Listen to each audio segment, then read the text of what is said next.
I didn't mean to end up in the middle of nowhere. That's the thing about arguments. They make you stupid. One minute I'm standing in our apartment with Rachel's words hanging between us like smoke, and the next I'm driving with no real destination, just the need to be somewhere else. The Honda's engine hummed that familiar tune it gets after 4 hours of highway driving. Not quite a rattle, but the kind of sound that says it's working harder than it wants to. Kind of like me, I guess. In 500 feet, turn right, the GPS lady said, her robot voice confident about a road I couldn't see. I squinted through the windshield. Nothing but trees and the gray ribbon of highway stretching ahead. No turnoff in sight. Turn right, she insisted. There's no road there, I told her, which was stupid because she couldn't hear me. But 4 hours alone in a car does that to you. Makes you talk to machines like they're people. The GPS recalculated, then went quiet. The screen flickered once, twice, then went black. Perfect.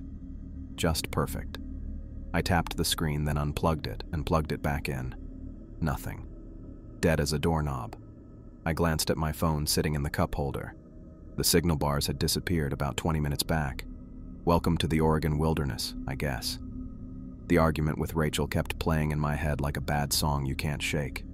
You're 32, Marcus. When are you going to figure out what you want?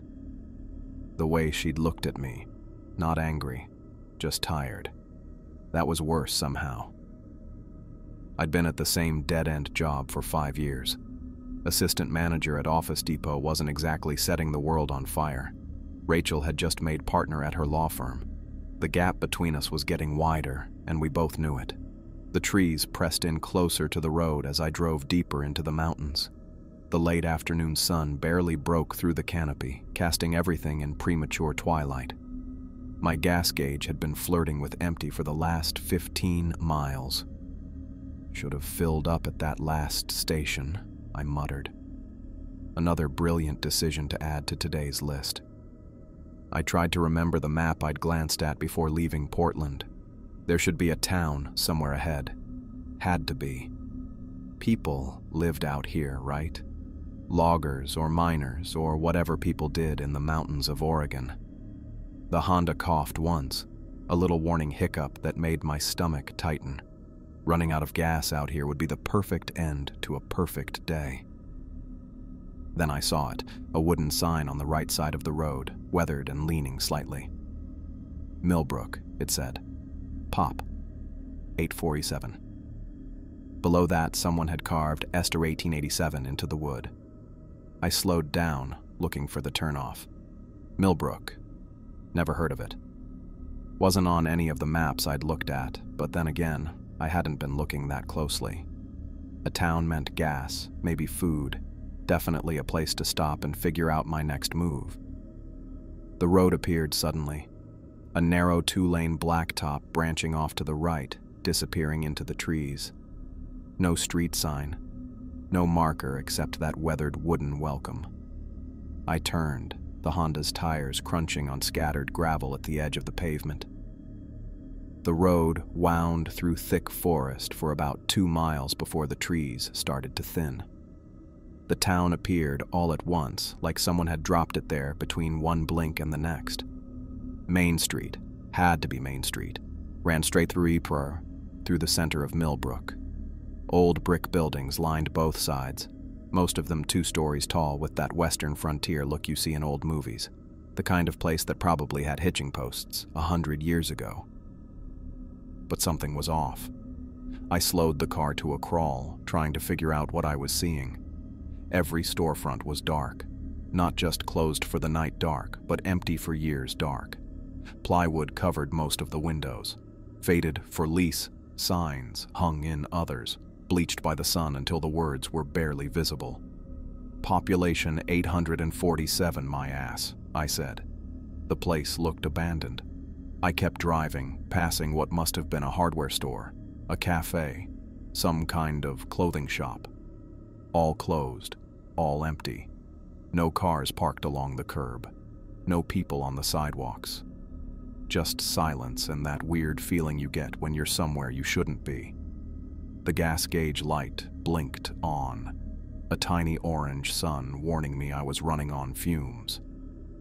"Come on," I muttered. "There's got to be something." At the far end of Main Street, just before the road curved back toward the forest, I saw it. A 4-story brick building set back from the street behind a cracked parking lot. A faded sign above the entrance read, "Millbrook Grand Hotel," in ornate lettering. Light glowed dimly behind the front windows. I let out a breath I hadn't realized I was holding. At least something in this ghost town was open. I pulled into the parking lot, the Honda's headlights sweeping across cracked asphalt and weeds pushing up through the gaps. One other vehicle sat near the entrance, an old Ford pickup truck, its blue paint dulled by dust and time. I parked next to it, killed the engine, and sat for a minute, suddenly unsure. The hotel loomed in front of me, all brick and dark windows except for that dim light in what had to be the lobby. It didn't look like the kind of place that would have vacancies. It looked like the kind of place that should have been condemned years ago. But I was almost out of gas. My phone had no signal, and the sun had dropped below the tree line, leaving everything in shadow.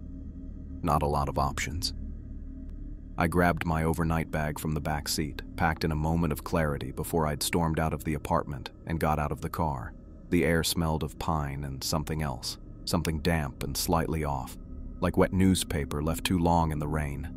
The parking lot was silent, except for the tick-tick-tick of the Honda's cooling engine. No birds, no insects, no distant traffic noise. Just nothing. I'd grown up in cities, Portland, Seattle before that, and the absence of sound was almost physical, a pressure against my ears. The hotel entrance was a pair of glass doors set into an arched frame. One was propped open with a brick. As I got closer, I could see that the glass was cloudy with grime, and what I'd thought was a dim light was actually several dim lights, old-fashioned wall sconces with bulbs that barely pushed back the darkness. I hesitated at the threshold, suddenly aware of how strange this all was. A town that wasn't on any maps. A hotel that looked abandoned but wasn't. The complete absence of people except for whoever owned that pickup truck. "Go back," a voice in my head whispered. "Get in the car and take your chances on the highway." But the Honda was running on fumes and night was falling fast. Whatever this place was, it had to be better than being stranded on a mountain road in the dark. I stepped through the door into the lobby. The first thing that hit me was the smell, musty and thick, like old books and damp carpet. The lobby was large, with a high ceiling, and what might have once been an impressive chandelier hanging from the center. Now, half the bulbs were burnt out, casting weird shadows across the faded carpet and worn furniture. A reception desk stretched along the far wall, dark wood scarred by time and use. Behind it stood a man, so still I almost didn't notice him at first. He was tall and impossibly thin, his skin pale to the point of translucence under the weak light. He wore a dark suit that hung from his frame as if it had been made for someone else, someone with more substance. His hands rested on the desk, fingers long and still. "Good evening," he said, his voice unexpectedly smooth and formal. "Welcome to the Millbrook Grand Hotel." I approached the desk, my footsteps muffled by the carpet. "Hi, do you have any rooms available?" A stupid question. The place was clearly empty. But something about the man made me stick to the script, like we were both actors in a play about hotels and travelers. "Indeed we do, sir." He smiled, revealing too many teeth, all perfectly straight and white, against his bloodless lips. "How long will you be staying with us?" "Just tonight," I said. "I'm just passing through." "Many are," he replied, and something in his tone made the hair on the back of my neck stand up. He opened a large book on the desk, an actual paper registry, not a computer. Who used those anymore? "Your name, sir?" "Marcus Bennett." He wrote it down with a fountain pen, his handwriting an elegant script that seemed to belong to another century. "And will you be requiring one key or two?" he asked, looking up at me. That's when I noticed his eyes, pale, almost colorless, and he didn't blink. Not once. "Just one," I said, fighting the urge to step back. "Just me." Very good, Mr. Bennett. He reached under the desk and produced an actual key. Not a key card, but an old-fashioned brass key attached to a heavy wooden fob with the number 237 burned into it. Room 237, he said. Third floor. The elevator is to your right, though I'm afraid it's temporarily out of service. The stairs are just beyond. I reached for my wallet. How much for the night? We can settle your bill upon checkout, he said, that unblinking gaze still fixed on me. Will you be requiring a wake-up call? No, thanks. I'll set my phone alarm. He nodded, though something like amusement flickered across his face. As you wish. Though you may find that cellular service is unreliable in Millbrook. We're rather remote, as you've no doubt noticed. I took the key, its weight surprising in my palm. Thanks, Mr. Hoffman, he said. Gerald Hoffman, night manager. Should you require anything during your stay, simply dial 0 on your room telephone. Right, thanks. I turned toward the stairs, eager to be away from his unblinking stare. Mr. Bennett, he called after me. Breakfast is served from 6 to 9 in the dining room, and do mind the water pressure. It can be inconsistent. I nodded and headed for the stairs, my overnight bag suddenly feeling heavier than it should. The staircase was wide, with a faded red carpet runner down the center and dark wood banisters worn smooth by countless hands.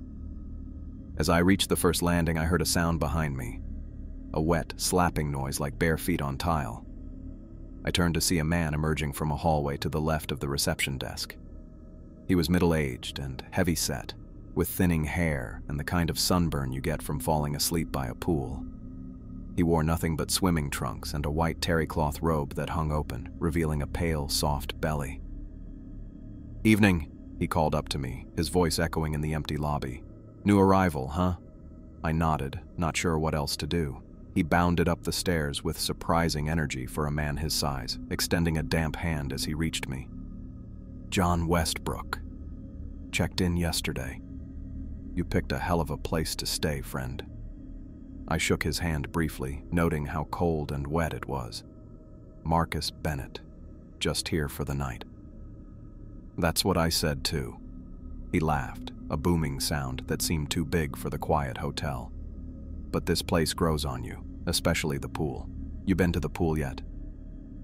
I just checked in, I said, and I didn't bring swim trunks. They've got extras, he said, leaning in conspiratorially. His breath smelled of chlorine. In the changing rooms, down in the basement, best damn pool I've ever swam in. Something about the water makes you feel like you could float forever. I'll keep that in mind, I said, taking a step up the stairs. I'm pretty tired though, long drive. Sure. He stepped back, water dripping from his robe onto the carpet. But if you change your mind, the pool's open all night. That's the best part. Swim under the stars, that's what I do. I nodded and continued up the stairs, feeling his eyes on my back until I rounded the corner to the second floor. The hallway stretched in both directions, identical doors lining both sides. The carpet here was the same faded pattern as the lobby, and the wallpaper, once probably elegant, was peeling in places, revealing patches of dark plaster beneath. Wall sconces cast pools of weak yellow light every 20 feet or so, leaving the spaces between in shadow. I climbed to the third floor, which looked exactly like the second. Room 237 was about halfway down the hall on the left. The brass numbers on the door were tarnished, and the wood around the lock was scarred from years of keys missing their mark. My key turned with difficulty, the lock mechanism grinding as if it hadn't been used in years. The door swung inward with a creak that would have been right at home in a horror movie. I fumbled for a light switch, found it, and winced as a single bulb flickered to life in a ceiling fixture. The room was small and basic. A double bed with a faded floral bedspread, a nightstand with a rotary phone, a dresser with a TV that looked like it was from the 90s, and a small desk by the window. A door in the far wall presumably led to the bathroom. The wallpaper matched the hallways, once elegant patterns now faded and peeling in the corners. The ceiling had water stains, yellowish-brown circles that spread like continents on a map. I set my bag on the bed and went to the window. The view was of the parking lot and beyond it the dark main street of Millbrook. No streetlights, no lights in any of the buildings. Just my Honda, the old pickup, and empty darkness. I pulled out my phone. Still, no signal. I tried the TV, pressing the power button on the front. Nothing happened. I checked the back and found it wasn't even plugged in. The outlet it should have been connected to was covered with a metal plate. The rotary phone on the nightstand looked like it worked, at least. I picked up the receiver and heard a dial tone, which was something. The bathroom was as basic as the bedroom: a toilet, a sink with a crack running through the basin, and a shower tub combo with a curtain that might have been white once. The mirror above the sink was spotted with black marks where the silver backing had worn away. I turned on the tap. The pipes groaned, then spat out a stream of rust-colored water that gradually cleared. I waited until it ran clear, then splashed some on my face. It was cold and had a metallic taste when it touched my lips. Back in the bedroom, I sat on the edge of the bed, which sagged under my weight. The springs creaked in protest. I should have been more bothered by all of this. The ghost town, the weird hotel, the night manager who never blinked, the swimming pool guy with his too enthusiastic pitch. But I was tired. Bone tired. The kind of tired that comes from driving for hours after an argument that might have just ended a 5-year relationship. The kind of tired where even a sagging bed in a musty room in a hotel that time forgot looked like heaven. I kicked off my shoes, not bothering to change or even pull back the bedspread. I'd deal with everything in the morning. Find gas for the Honda. Figure out where exactly Millbrook was on the map. Call Rachel, maybe, if I could get a signal. For now, I just needed sleep. I stretched out on the bed, the springs protesting again, and closed my eyes. The ceiling fixture buzzed faintly above me, and somewhere in the walls, water moved through pipes with a distant gurgling sound. Strange place. Strange day. I drifted toward sleep, too tired to worry about the musty conditions, completely unaware of the bizarre circumstances awaiting me in this mysterious, forgotten town. I woke up with a jolt. Something had pulled me from a dead sleep, but I couldn't place what it was. The room was dark except for the faint glow of moonlight slipping through the thin curtains. I blinked, trying to get my bearings, the unfamiliar shadows of the hotel room slowly taking shape around me. Then I heard it. A low, grinding noise coming from somewhere in the hallway, like metal dragging across wood. I fumbled for my phone on the nightstand, squinting at the bright screen. 3:17 in the morning. Great. The grinding continued, steady and methodical. Not the random creaks of an old building settling, but something deliberate. Something moving. I sat up, the ancient mattress groaning beneath me. Part of me wanted to pull the covers over my head and pretend I hadn't heard anything. That's what normal people do in hotels, right? Ignore the weird noises and go back to sleep. But I'd never been good at letting things go. I swung my legs over the side of the bed, my bare feet touching the cold wooden floor. The grinding sound paused, then started again, closer this time. Whatever it was moving down the hallway toward my room. I stood up, feeling my way to the door in the darkness. The rational part of my brain said it was probably just another guest, or maybe the night manager doing some early morning maintenance. But at 3 in the morning, in this empty hotel. I pressed my ear against the door. The grinding was louder now, just a few doors down. I reached for the handle, then hesitated. What exactly was I planning to do? Confront whoever was out there? Ask them to keep it down? The noise stopped again. The silence that followed was worse, somehow. I took a deep breath and turned the handle slowly, pulling the door open just enough to peek through the crack. The hallway was dimly lit by wall sconces that cast more shadows than light. And there, about 20 feet away, was Gerald Hoffman, the night manager.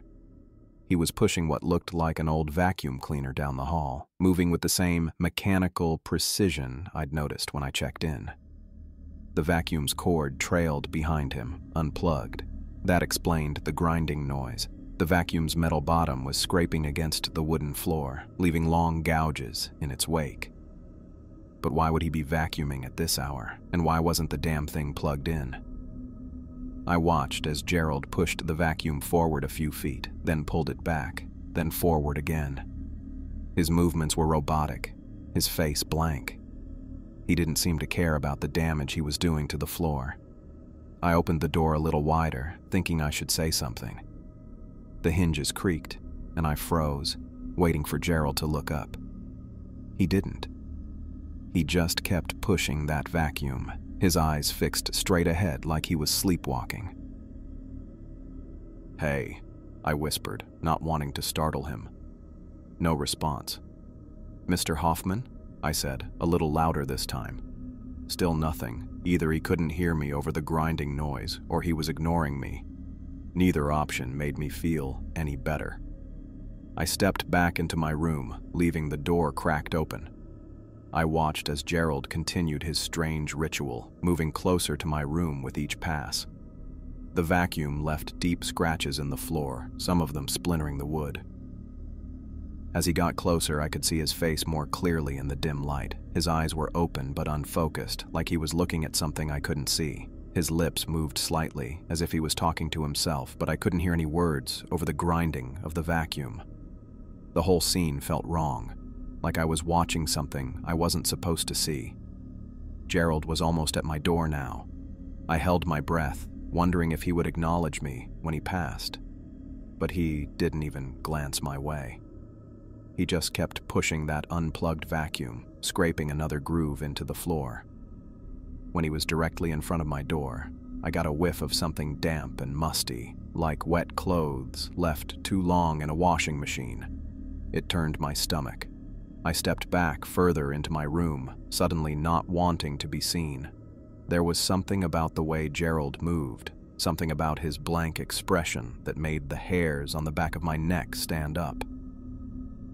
I watched through the crack as he passed my door and continued down the hall, the grinding noise gradually fading as he moved away. When I couldn't see him anymore, I closed the door quietly and turned the lock. I stood there for a moment, my back against the door, trying to make sense of what I'd just seen. Maybe Gerald was sleepwalking, or maybe there was some logical reason for pushing an unplugged vacuum around in the middle of the night. But I couldn't think of one. I walked back to the bed and sat down, suddenly wide awake. The springs creaked under my weight, sounding too loud in the quiet room. I picked up my phone again, hoping that maybe, by some miracle, I'd have a signal now. No such luck. I thought about calling the front desk using the room's rotary phone, but what would I say? Your night manager is wandering the halls with an unplugged vacuum, and who would answer anyway? As far as I could tell, Gerald was the only staff member in the entire hotel. I lay back down, staring at the ceiling, listening. The grinding noise had stopped, but now I heard something else. Footsteps. Not in the hallway, but above me. Slow, deliberate steps moving back and forth across the ceiling. I frowned, trying to remember if there was another floor above this one. The hotel had looked like a 2-story building from the outside, and I was on the second floor. Room 237. There shouldn't be anyone walking around above me. I listened more carefully. The footsteps continued, pacing in what sounded like a straight line, back and forth, like someone was walking a perimeter. I sat up again, my eyes fixed on the ceiling. The footsteps paused, then started again, this time moving to a different part of the ceiling, directly above my head now. I stood up on the bed, reaching toward the ceiling. It was too high to touch, but I could see it clearly in the moonlight. There were water stains spreading across the plaster, forming patterns that looked almost like faces if I stared at them too long. The footsteps continued, moving from one end of the room to the other. I tracked the sound with my eyes, watching the ceiling as if I might be able to see through it. This wasn't possible. There couldn't be a third floor. I'd seen the hotel from the outside. 2 stories. That was it. I jumped down from the bed and went to the window, pulling back the curtain. From this angle, I could see part of the hotel's exterior. 2 floors, just like I remembered. No third story. I let the curtain fall back into place and returned to the bed, my mind racing. Maybe the footsteps were coming from somewhere else. Maybe sound carried, strangely, in this old building.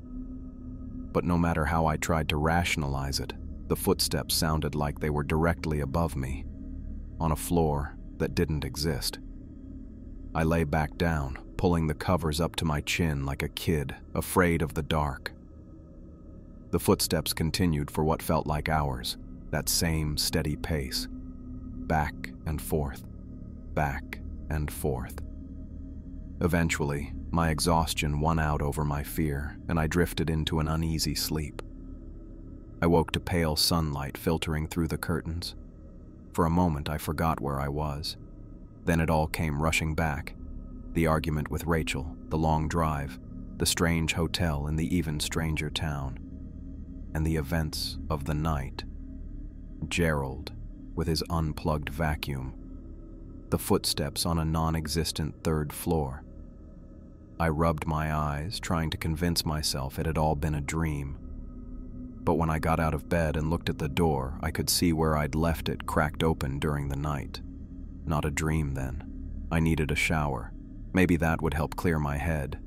The bathroom was just as dingy as I remembered. Small, with cracked tiles and a shower curtain that had seen better days. I turned on the tap, waiting for the water to warm up. It didn't. Instead, a rush of rust-colored water spurted from the faucet, splattering the sink. I jumped back, avoiding the spray. The water ran for a few seconds, then slowed to a trickle, still that same rusty color. I tried the shower, with the same result. Rusty water that barely had enough pressure to reach my shoulders. No way I was getting under that. I settled for washing my face in the sink, using bottled water from my overnight bag. The water in the toilet tank looked clear enough, so I flushed it once to check. It worked, which was something at least. I got dressed quickly, eager to get out of the room. Maybe things would look better in daylight. Maybe there was a reasonable explanation for everything that had happened.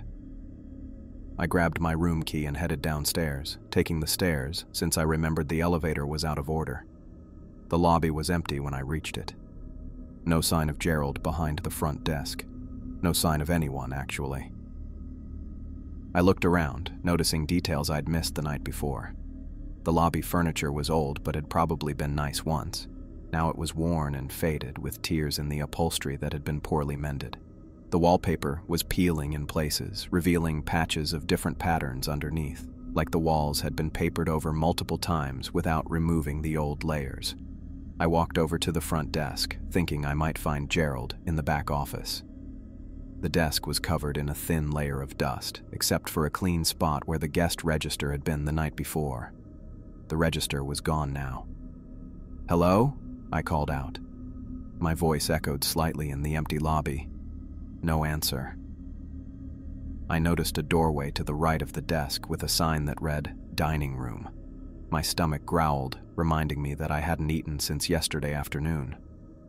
Maybe they were serving that breakfast Gerald had mentioned. I pushed through the swinging door into the dining room. It was a large space with about a dozen tables, each set with plates, glasses, and silverware. But like the lobby, it was completely empty. And unlike the lobby, everything was covered in dust. The table settings looked like they hadn't been touched in months, maybe years. I walked between the tables, running my finger through the dust on one of the plates. It left a clean streak, revealing white china underneath. Why would they set tables that were never used? And why tell me about breakfast if there wasn't any?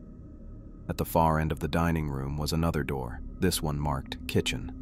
I headed toward it, hoping to find someone who could explain what was going on. The kitchen was surprisingly clean compared to the dining room. Stainless steel counters gleamed under fluorescent lights. pots and pans hung from a rack overhead, and standing by a large industrial sink was John Westbrook, the man I'd met briefly the night before. He was pouring coffee from a camping thermos into a mug, humming to himself. He looked up when I entered, his face breaking into a friendly smile. "Well, good morning," he said, his voice too loud for the quiet kitchen.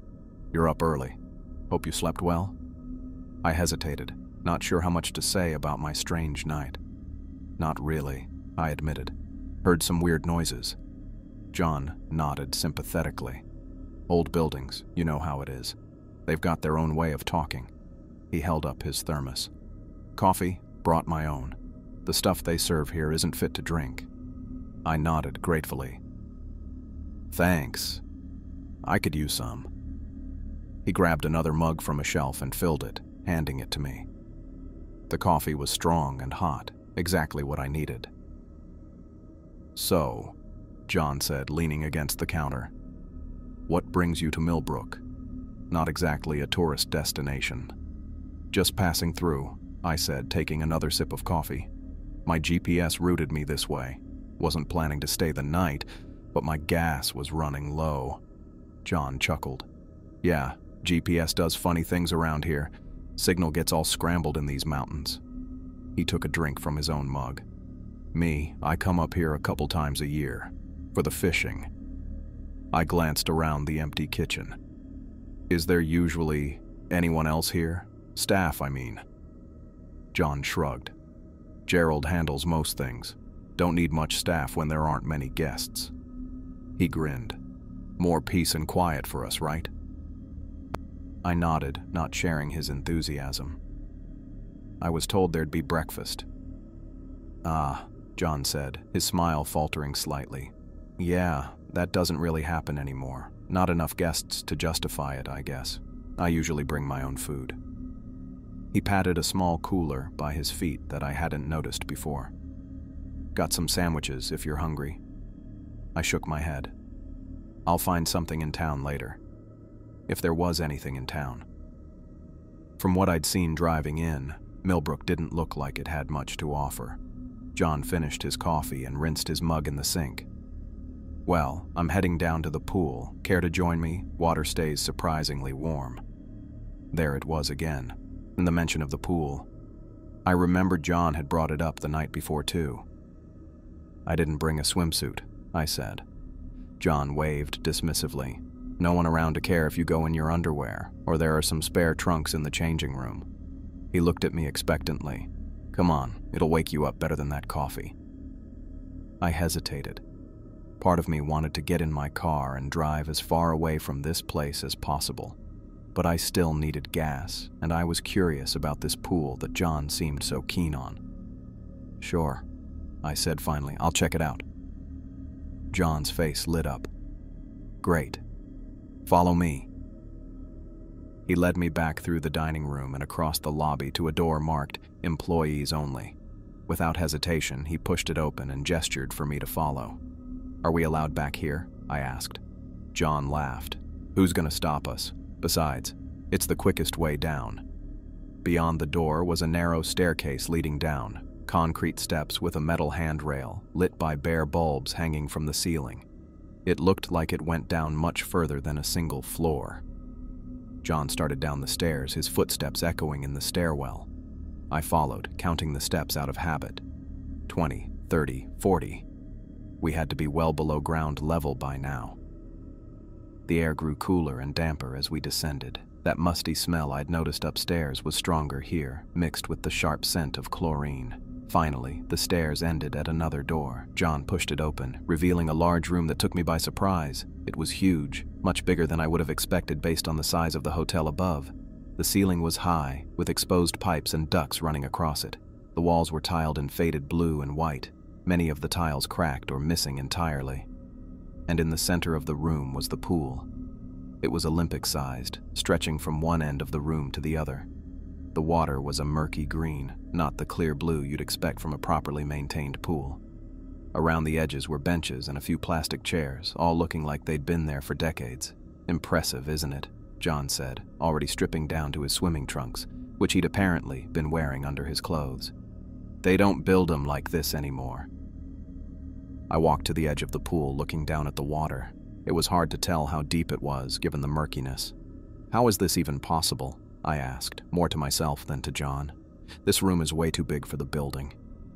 John didn't seem to find this strange. Most of it's underground, he said, as if that explained everything. Built it during the logging boom, back when Millbrook was a proper town. He walked to the edge of the pool and dived in with surprising grace for a man his size. He surfaced a moment later, pushing his wet hair back from his face. "Come on in," he called. "Water's perfect." I sat down on one of the benches, still trying to make sense of the room's dimensions. "I think I'll just watch for now." John shrugged and began swimming laps, his strokes smooth and practiced. I watched him, my mind still trying to process everything I'd seen since arriving in Millbrook. After a few laps, John swam to the edge of the pool near where I was sitting. He rested his arms on the pool deck, water dripping from his face. "You know, this whole hotel was built for the loggers," he said, gesturing around with one wet hand. "Back in the 20s, when the timber industry was booming. Millbrook was a company town back then. Everyone worked for Northwest Timber." I nodded, encouraging him to continue. Maybe his story would provide some context for the strangeness of this place. "They built this pool for the workers," John went on. "Physical therapy, they called it. Logging's hard on the body, you know. Men would come down here after their shifts to soak their aching muscles." He pushed off from the edge and floated on his back.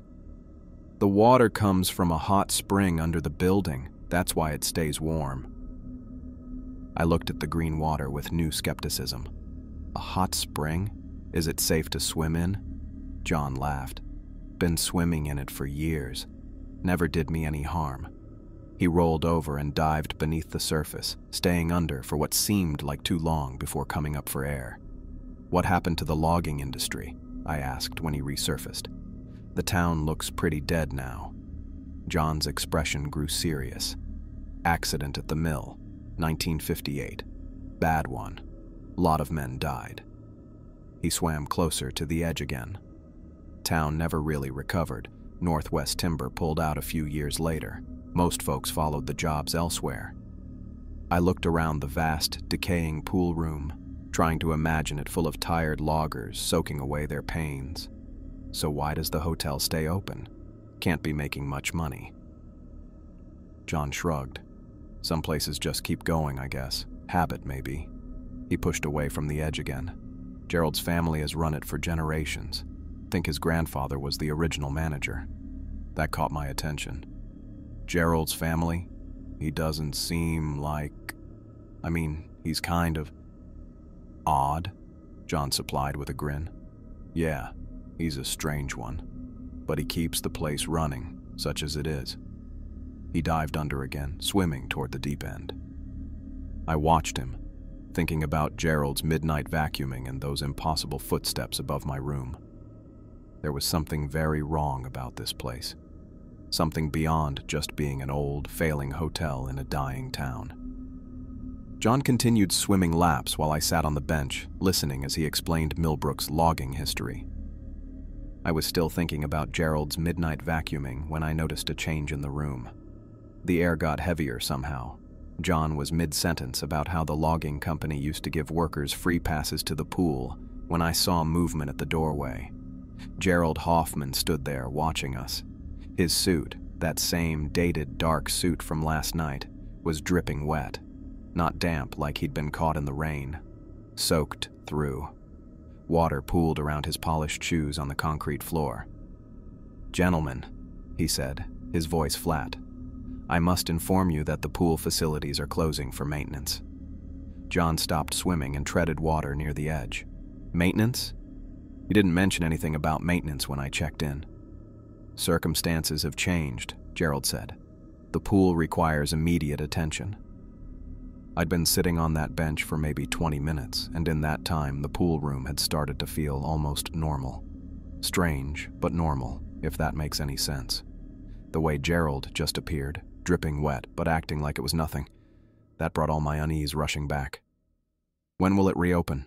John asked, swimming to the ladder. I was planning to get a few more laps in this afternoon. Gerald didn't answer right away. He just stood there, water still dripping from his sleeves. The lighting down here was poor, just a few old bulbs hanging from the ceiling, but something about his face seemed wrong, like his features were shifting slightly, the shadows playing tricks. His eyes looked darker, his mouth wider. "Uncertain," Gerald finally said. "These matters take time." John climbed out of the pool, water cascading off his body. He reached for his towel hanging on a nearby hook. "Well, that's disappointing. This pool's the main reason I stay here." I stood up, suddenly wanting to be anywhere but this basement. "We should probably head up," I said to John. "Let them get to work." John looked disappointed but nodded. "Yeah, all right." As he dried himself off, I noticed Gerald hadn't moved an inch. He was still standing in the doorway watching us with that blank expression. Water continued to drip from his clothes onto the floor, the small puddle growing larger. "Is there something else we can help you with?" I asked Gerald, trying to sound casual. "No," Gerald replied. "I simply need to prepare the pool." John finished drying off and slipped his feet into his sandals. "Come on, Marcus," he said, gesturing toward the door. "Let's grab some lunch. I've got sandwiches in my cooler." I nodded, grateful for the excuse to leave. As we approached the door, Gerald stepped aside, his movements stiff and mechanical. Up close, I could smell that same musty odor from last night, but now mixed with something else, something stagnant and organic, like pond water. "Excuse us," I muttered as we squeezed past him. I grabbed John's arm as we reached the stairs, an instinct I couldn't explain. I glanced back and saw Gerald standing motionless beside the water, staring at its surface. He hadn't moved to do any maintenance. He was just watching the water, like he was waiting for something to emerge from its depths. "Let's go," I said, tugging John's arm.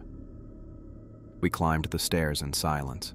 The stairwell felt narrower and longer than it had on the way down, the walls pressing in. By the time we reached the main floor, I was breathing harder than I should have been. "Well, that was weird," John said, as we stepped into the lobby. "Gerald's always been odd, but he seems worse this time." "You've stayed here before?" I asked, surprised. "Few times a year for the last couple years. Fishing, mostly." John adjusted the towel around his neck. "Hotel's gone downhill, but the rates are cheap and the fishing's good." The lobby was empty, just like before. No sign of any other guests or staff. Just worn furniture and that persistent, musty smell. "How many other people are staying here right now?" I asked. John shrugged. "Just us, far as I know.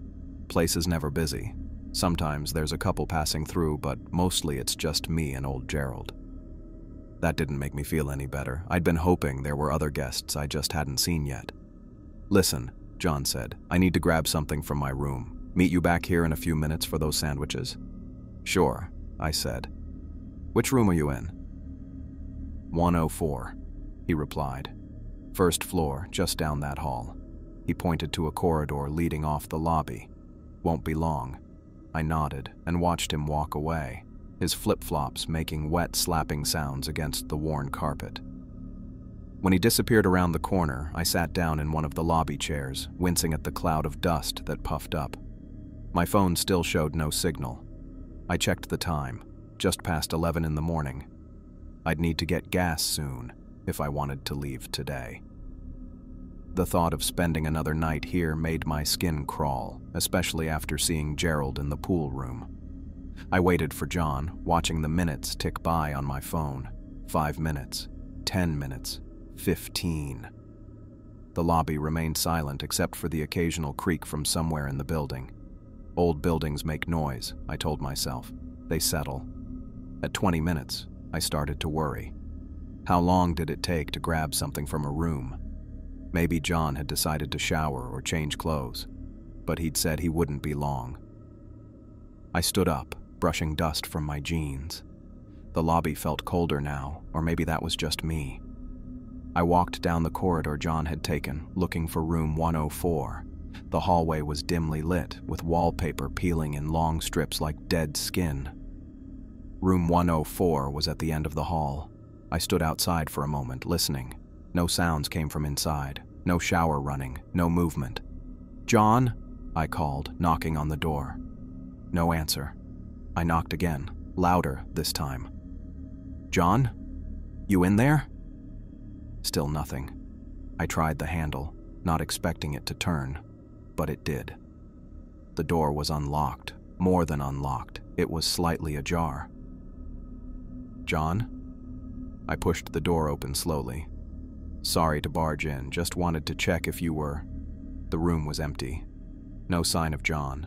The bed was unmade, sheets rumpled. A suitcase lay open on the floor, clothes spilling out. A fishing vest hung over a chair. John's wallet and keys sat on the nightstand next to an open paperback. "John?" I called again, stepping further into the room. The bathroom door was open, the light off. I peeked inside. Empty. No steam on the mirror, no wet towels. The shower was dry. I went back to the bedroom, looking for any sign of where John might have gone. His room was similar to mine, but on the first floor instead of the second. Same worn furniture. Same musty smell. The window caught my attention. I walked over and checked it, locked from the inside. Even if it hadn't been, it was a small window that would be difficult for someone John's size to fit through. This didn't make sense. John had walked down this hallway less than 20 minutes ago. His belongings were still here. Where could he have gone? Maybe he'd remembered something else he needed to do. Maybe he'd gone back to the pool despite Gerald's warning. Maybe he'd stepped outside for some reason. I left his room, pulling the door closed behind me. The hallway seemed darker now, the shadows deeper. I walked quickly back to the lobby, hoping to find John there. The lobby was still empty. "John?" I called out, my voice echoing slightly in the open space. No response. I checked the dining room next. Empty tables, dusty chairs. No John. The door to the kitchen was closed. I pushed it open, half expecting to find John making sandwiches, but the kitchen was dark and silent. Back in the lobby, I stood for a moment, trying to decide what to do. This was stupid. John was a grown man. He'd probably just stepped out for a smoke or gone to his car for something. But I couldn't shake the feeling that something was wrong. I headed back down the corridor, checking the few doors that lined it. A storage closet, a small office, a bathroom. No John. I returned to the lobby and looked at the front doors. Maybe he'd gone outside. I pushed through them and stepped onto the porch. The day was overcast now, the sky a flat gray. The parking lot held only 2 vehicles, my Honda and what I assumed was John's Ford pickup. "John?" I called, my voice sounding small in the open air. No answer. I went back inside, my worry growing. The hotel wasn't that big. Where could he have gone in 20 minutes? The pool. I hadn't checked the pool again. Maybe he'd gone back down, despite Gerald's warning. I found the door marked "Employees Only" and pulled it open. The stairwell was dark, the single bulb that had lit our way earlier now off or burned out. "John?" I called down the stairs. My voice echoed back, distorted. No response. I wasn't going down there in the dark, not after seeing Gerald standing by the water like that.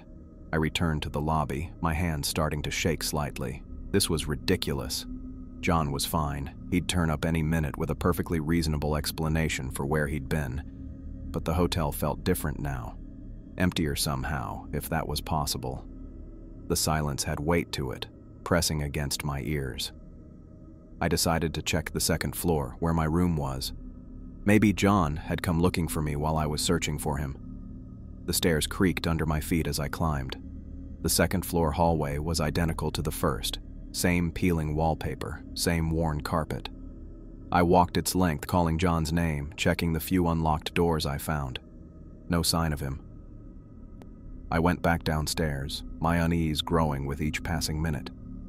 As I reached the lobby, I noticed something I'd missed before. The dining room door was open wider than I'd left it. I walked back to the dining room, pushing the door fully open. The room looked the same as before, dusty tables set with plates and silverware that hadn't been used in what looked like years. Except, one table was different. 2 places had been set with clean plates. The dust around them had been disturbed. I moved closer, examining the table. There were crumbs on one plate and what looked like a smear of jelly. On the other plate, a half-eaten piece of toast. These weren't old. These were fresh. Someone had eaten here recently. Today, maybe. But John and I hadn't eaten here, and Gerald had said there were no other guests. My hands were definitely shaking now. I backed away from the table, bumping into a chair that scraped loudly against the floor. The sound made me jump. This was crazy. There had to be an explanation. Maybe Gerald had eaten here. Maybe there were other staff I hadn't seen. Maybe there were other guests after all. But none of those explanations felt right. None of them explained why John had disappeared, leaving all his belongings behind. I needed to find Gerald. He would know where John was. He ran this place, such as it was. He had to know. I walked back to the lobby, my pace quicker now. As I entered, I stopped short. Gerald was there, standing behind the front desk as if he'd never left. His suit was completely dry now, not a drop of water in sight. He was looking down at something on the desk, his posture rigid. "Mr. Hoffman," I said, approaching the desk. He looked up slowly, his face expressionless. "Yes, Mr. Bennett? How may I assist you?" "I'm looking for John, the other guest, John Westbrook. Have you seen him?" Gerald's face remained blank. "Mr. Westbrook checked out approximately 1 hour ago." I stared at him, trying to process what he'd just said. That's not possible. I was with him less than half an hour ago. His stuff is still in his room. "I assure you, Mr. Westbrook has departed the premises," Gerald said, his voice flat. "His car is still in the parking lot," I insisted. "His wallet is still in his room. He was going to meet me here after grabbing something from his room." Gerald's expression didn't change. "Perhaps you are mistaken about the timeline. Mr. Westbrook completed his checkout procedures and has left the hotel." My hands were shaking more visibly now. I shoved them into my pockets. "Look, I know what I saw. John didn't check out. He couldn't have. His belongings are still here." "The housekeeping staff will collect any abandoned items," Gerald said. "It happens occasionally that guests depart in haste." "This doesn't make any sense," I said, my voice rising. "I was just with him at the pool. You were there too. You told us the pool was closing for maintenance." "The pool is indeed closed for maintenance," Gerald confirmed. "However, Mr. Westbrook is no longer a guest at this establishment." I ran a hand through my hair, trying to think. "Can you call his room? Maybe he came back while I was looking for him." "I have already informed you that Mr. Westbrook has checked out," Gerald repeated, his tone unchanged. I stared at him, a cold feeling spreading through my chest. Gerald stared back, his eyes unblinking.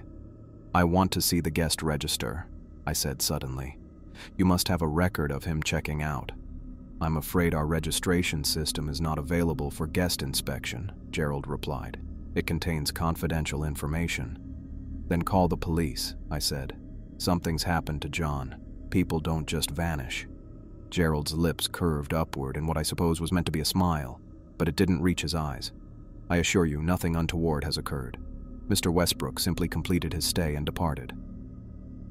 As he spoke, his smile seemed to widen, stretching beyond what should have been possible. In the dim lobby light, I could see his teeth, too many of them crowded together in rows that extended further back than a human mouth should allow. "Perhaps," Gerald suggested, his voice suddenly lower, more resonant, "you would benefit from a swim. The water is quite calming for the nerves. The pool maintenance has been postponed." I stood there staring at Gerald's teeth. too many teeth. My brain kept trying to make sense of what I was seeing, like when you look at one of those optical illusions that shifts between two different pictures. Except this wasn't shifting back to normal. "I think I'll pass on the swim," I said, backing away from the desk. Gerald's smile didn't falter. "As you wish, Mr. Bennett, though the water is quite therapeutic. I needed to get out of this place. Now." I turned and walked straight for the front doors, not too fast, trying to look casual. The last thing I wanted was to show fear. I'd grab my stuff from the room later.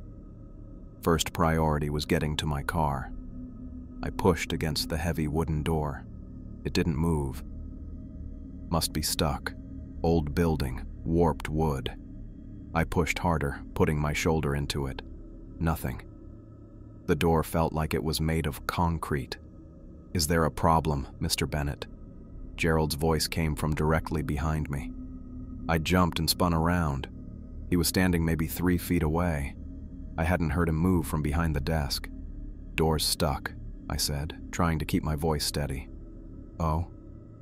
Gerald tilted his head slightly. "How peculiar. Allow me." He reached past me and placed his hand on the door. His fingers were long and pale, the skin almost translucent. He pushed gently, but the door remained firmly shut. "It appears the wood has swollen with the dampness," he said. "Quite common in these older structures. Perhaps you'd like to try the service entrance, though I'm afraid it's locked at this hour for security purposes." I didn't believe him. Not for a second. "When does it open?" "The service entrance." "Oh, not until morning staff arrives." His smile widened again. "Which won't be for some time." I glanced at my watch. Just past 4 in the afternoon. No way was I staying here until morning. "I'll try the back door," I said, moving toward the hallway that led to the dining room. Gerald didn't try to stop me. That should have been reassuring, but somehow it made things worse, like he knew something I didn't. I walked through the dining room, past the tables with their clean plates and mysterious crumbs. The kitchen door swung open easily enough. Inside was a commercial kitchen that looked like it hadn't been updated since the 70s. Stainless steel counters, industrial-sized mixers, and a walk-in freezer with a heavy door. I didn't want to know what might be inside that freezer. At the back of the kitchen was another door marked Exit. I pushed the bar and shoved. Nothing, same as the front. I tried again, harder this time, ramming my shoulder against it. The door didn't even rattle in its frame. It was like pushing against solid rock. "Son of a bitch," I muttered, rubbing my shoulder. I checked my phone again. Still no signal. No way to call for help. John was gone. The doors wouldn't open. And Gerald wasn't right. None of this was right. I needed to find another way out. The windows? I glanced toward the kitchen windows, high up on the wall. Too small to climb through, and probably just as stuck as the doors. What about the basement? There had to be utility access, maybe a coal chute or something in a building this old, some way out that Gerald didn't control. I remembered the stairway John had led me down to the pool. If nothing else, would give me time to think without Gerald watching me with those unblinking eyes. I made my way back through the kitchen and dining room. The lobby was empty now. No sign of Gerald. Small favors.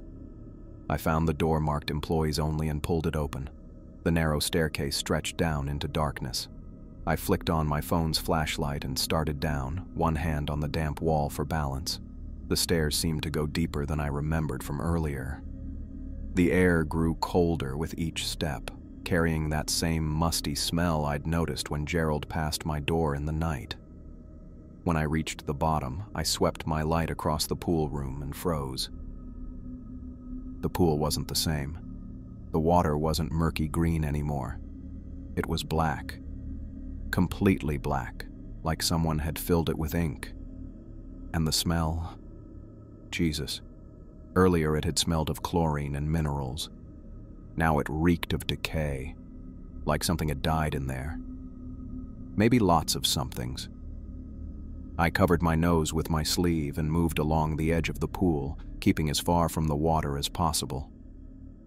The light from my phone barely penetrated the darkness. I needed to find another exit, a maintenance door, anything. My light caught something on the far side of the pool, near the deep end, a rectangular outline on the floor. I made my way around, careful not to slip on the wet tiles. As I got closer, I could see it was a trap door, maybe 3 feet by 3 feet, with a metal ring handle. It had been hidden under a rubber mat earlier. I remembered John stepping on it as he walked to the pool ladder. I knelt down and grabbed the ring. Before I pulled, I paused and listened. The building was silent except for the occasional drip of water, but then I heard it. Footsteps. Coming down the stairs. Slow, deliberate steps. Gerald. I yanked on the ring.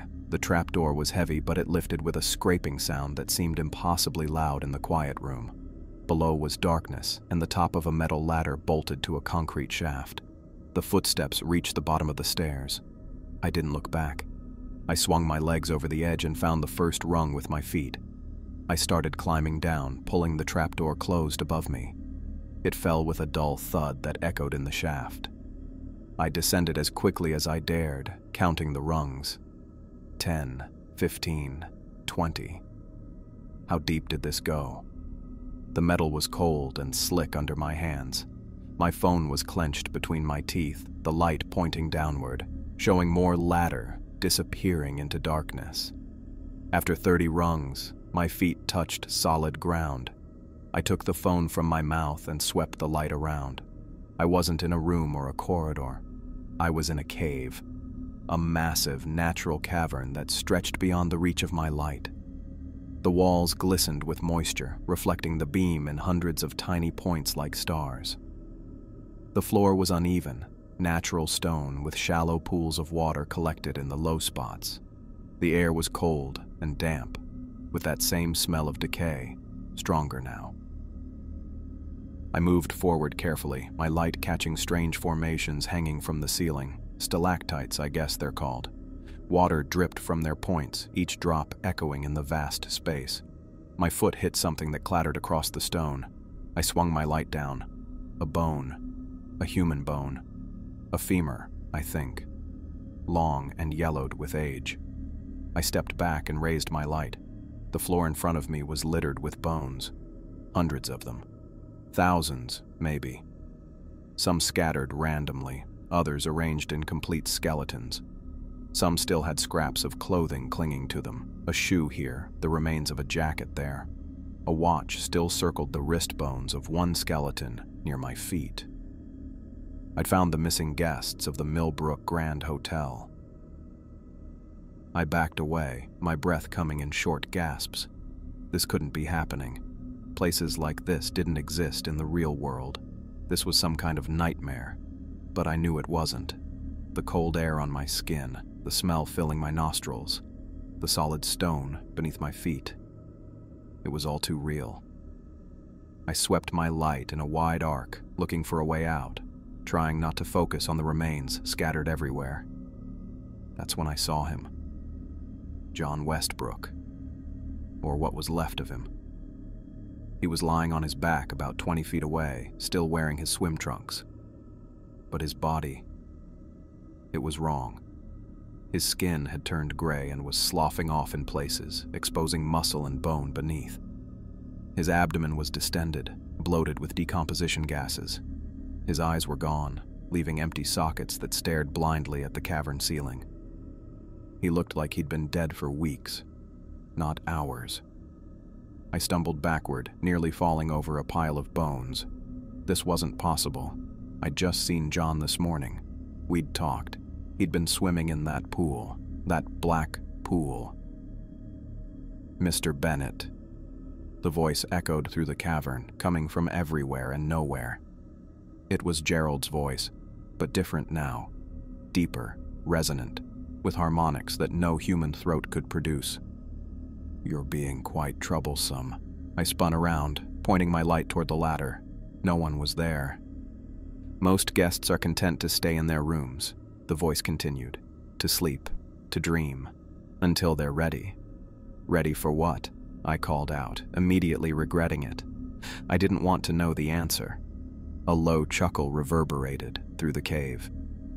Ready to join the others, to become part of something greater. My light caught movement near the ladder. Something was coming down. Not Gerald, at least not the Gerald I'd seen upstairs. This was larger, its limbs too long, its movements all wrong, like a spider descending on a thread. I turned and ran, deeper into the cavern, away from the ladder and whatever was climbing down it. My light bounced wildly across the stone floor, illuminating more bones, more remains. Some looked ancient, others more recent. All past guests of the hotel, I guessed. "There's nowhere to go, Mr. Bennett," the voice called after me. "The hotel has chosen you, as it chose Mr. Westbrook, as it has chosen so many before." I kept running, my feet splashing through shallow puddles. The cavern narrowed ahead, forming a tunnel. I ducked into it, hoping it led somewhere, anywhere away from here. The tunnel walls pressed in close, forcing me to hunch over. Water dripped from the ceiling, running down my neck and back. I didn't slow down. Behind me, I heard something large scraping against stone, multiple somethings, and then I saw them, reflected in a pool of water ahead. Red eyes, dozens of pairs glowing in the darkness behind me. I ran faster, no longer caring about the uneven ground or the low ceiling. My breath came in ragged gasps, my heart hammering against my ribs. The tunnel began to slope upward, which I took as a good sign. Up meant closer to the surface, closer to escape. The tunnel narrowed further until I was almost crawling. My shoulders scraped against the rough stone walls. The light from my phone showed the passage continuing to rise but getting tighter. If it got much smaller, I'd be stuck. The scraping sounds grew louder. They were following me, gaining. The tunnel made a sharp turn, and suddenly I was looking up at metal bars, a grate of some kind. Beyond it, I could see trees and gray sky. Outside, freedom. I pushed against the grate with one hand, still holding my phone with the other. It didn't budge. I shoved harder, dropping my phone to use both hands. The grate shifted slightly, but didn't open. The scraping was closer now. Red eyes reflected in the darkness behind me. I braced my back against the side of the tunnel and pushed with my legs, putting everything I had into it. The grate groaned, then lifted a few inches. I pushed again, and it moved enough for me to get my shoulders through. I dropped my phone and grabbed the edges of the opening, pulling myself up and out. The grate fell back with a clang that echoed through the tunnel below. I heard hissing and clicking sounds from the darkness. I was in a forest, lying on damp leaves and dirt. The drainage grate I'd come through was set into a small concrete structure half buried in the hillside. I scrambled to my feet and ran, not caring which direction as long as it was away from that grate. My hands were bleeding from scrapes against the rough stone and metal. I didn't stop to check how bad it was. I just ran, crashing through underbrush, branches whipping at my face and arms. I had no idea where I was going, but after what felt like hours, probably only minutes, I broke through the trees and found myself on a road. The same road I'd driven in on. And there, parked where I'd left it, was my car. I ran to it, fumbling with my keys, hands shaking so badly I could barely get the door unlocked. I threw myself inside, locked the doors, and started the engine. The gas gauge still showed empty, but the car started. That was all that mattered. I slammed it into reverse, spun around and floored it down the road away from the Millbrook Grand Hotel. Away from Gerald, away from that cavern of bones and whatever lived down there. I didn't look back until I'd put at least 5 miles between me and that place. And when I finally did, in the rearview mirror, all I could see was empty road behind me and trees on either side. I got the car started on the 3rd try, thought it would crap out on me right there in front of the hotel, but the engine caught and held. The gas gauge still showed empty, but I wasn't about to question it. I just drove. Didn't matter which direction. Away was the only destination that made sense. I took random turns whenever I hit intersections. No plan except putting distance between me and whatever the hell that place was. My hands were shaking so bad I could barely keep the wheel straight. Blood had dried in the creases of my palms where I'd cut them pushing through that grate. The trees thinned out after 20 minutes of driving, and I started seeing road signs. None of them mentioned Millbrook. Just distances to places I recognized. Bend, Sisters, Redmond. Normal places with normal people who hadn't spent the night in a hotel that shouldn't exist, run by something that wasn't a man. I found Highway 97 eventually. The sign was like seeing an old friend. Something real. Something I could trust. I turned north, toward Bend, because it was the biggest city nearby and I needed people around me. Lots of people. My phone still had no signal. The clock on the dash said it was almost 11 in the morning, which meant I'd been running through those caves and woods for hours. Didn't feel that long. Funny how time works when you're terrified. The car kept running, even though the needle never moved off empty. I wasn't about to stop and get gas until I absolutely had to. Part of me was afraid that if I stopped, I'd look in the rearview mirror and see Gerald standing there, with too many teeth in his mouth. I kept checking anyway. Nothing but empty road behind me. 3 hours later, the engine started to sputter. I'd made it to the outskirts of Bend, which was good enough. There was a Chevron station up ahead, and I pulled in just as the car gave one final wheeze and died. Perfect timing, I guess, if there is such a thing after the night I'd had. I sat there for a minute, just breathing. My hands hurt. My legs ached. Everything felt heavy, like I'd been running a marathon. Maybe I had been. I couldn't remember half of what happened in those caves. Just bones. John's body. And something chasing me that I never wanted to see. The gas station was one of those newer ones with a mini-mart attached. Big windows, bright lights, normal. I needed normal right now more than I needed air. I pushed the door open and stepped out.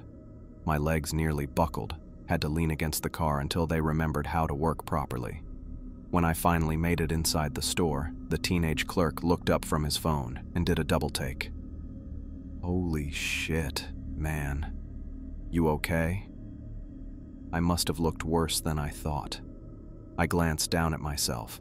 My clothes were torn and dirty, dried blood on my hands and forearms. Probably had cave dirt all over my face too. I need to use your phone, I said.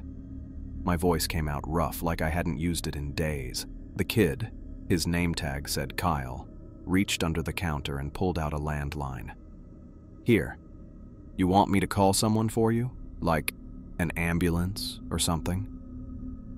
I shook my head. No ambulance, just need to make a call. Though I wasn't sure who to call. Rachel? The police? Who would believe what I'd seen? Kyle didn't hand over the phone. He was looking at me more carefully now. Look, man, I think you need help. You're bleeding, and you look like you've been through some serious shit. You have no idea, I said, and then it all started spilling out. I was at this hotel, the Millbrook Grand. There was something wrong with it. The night manager, Gerald, he wasn't human. And there was this pool and caves underneath with bones. So many bones. And John, this guy I met, he was down there too, but he was dead. Really dead. Like he'd been there for weeks. But I just seen him yesterday. I was rambling. I knew that. Couldn't stop myself. The words just kept coming, and Kyle's eyes kept getting wider. Whoa, slow down, he said. You're saying you found dead bodies? In Millbrook? Yes. No.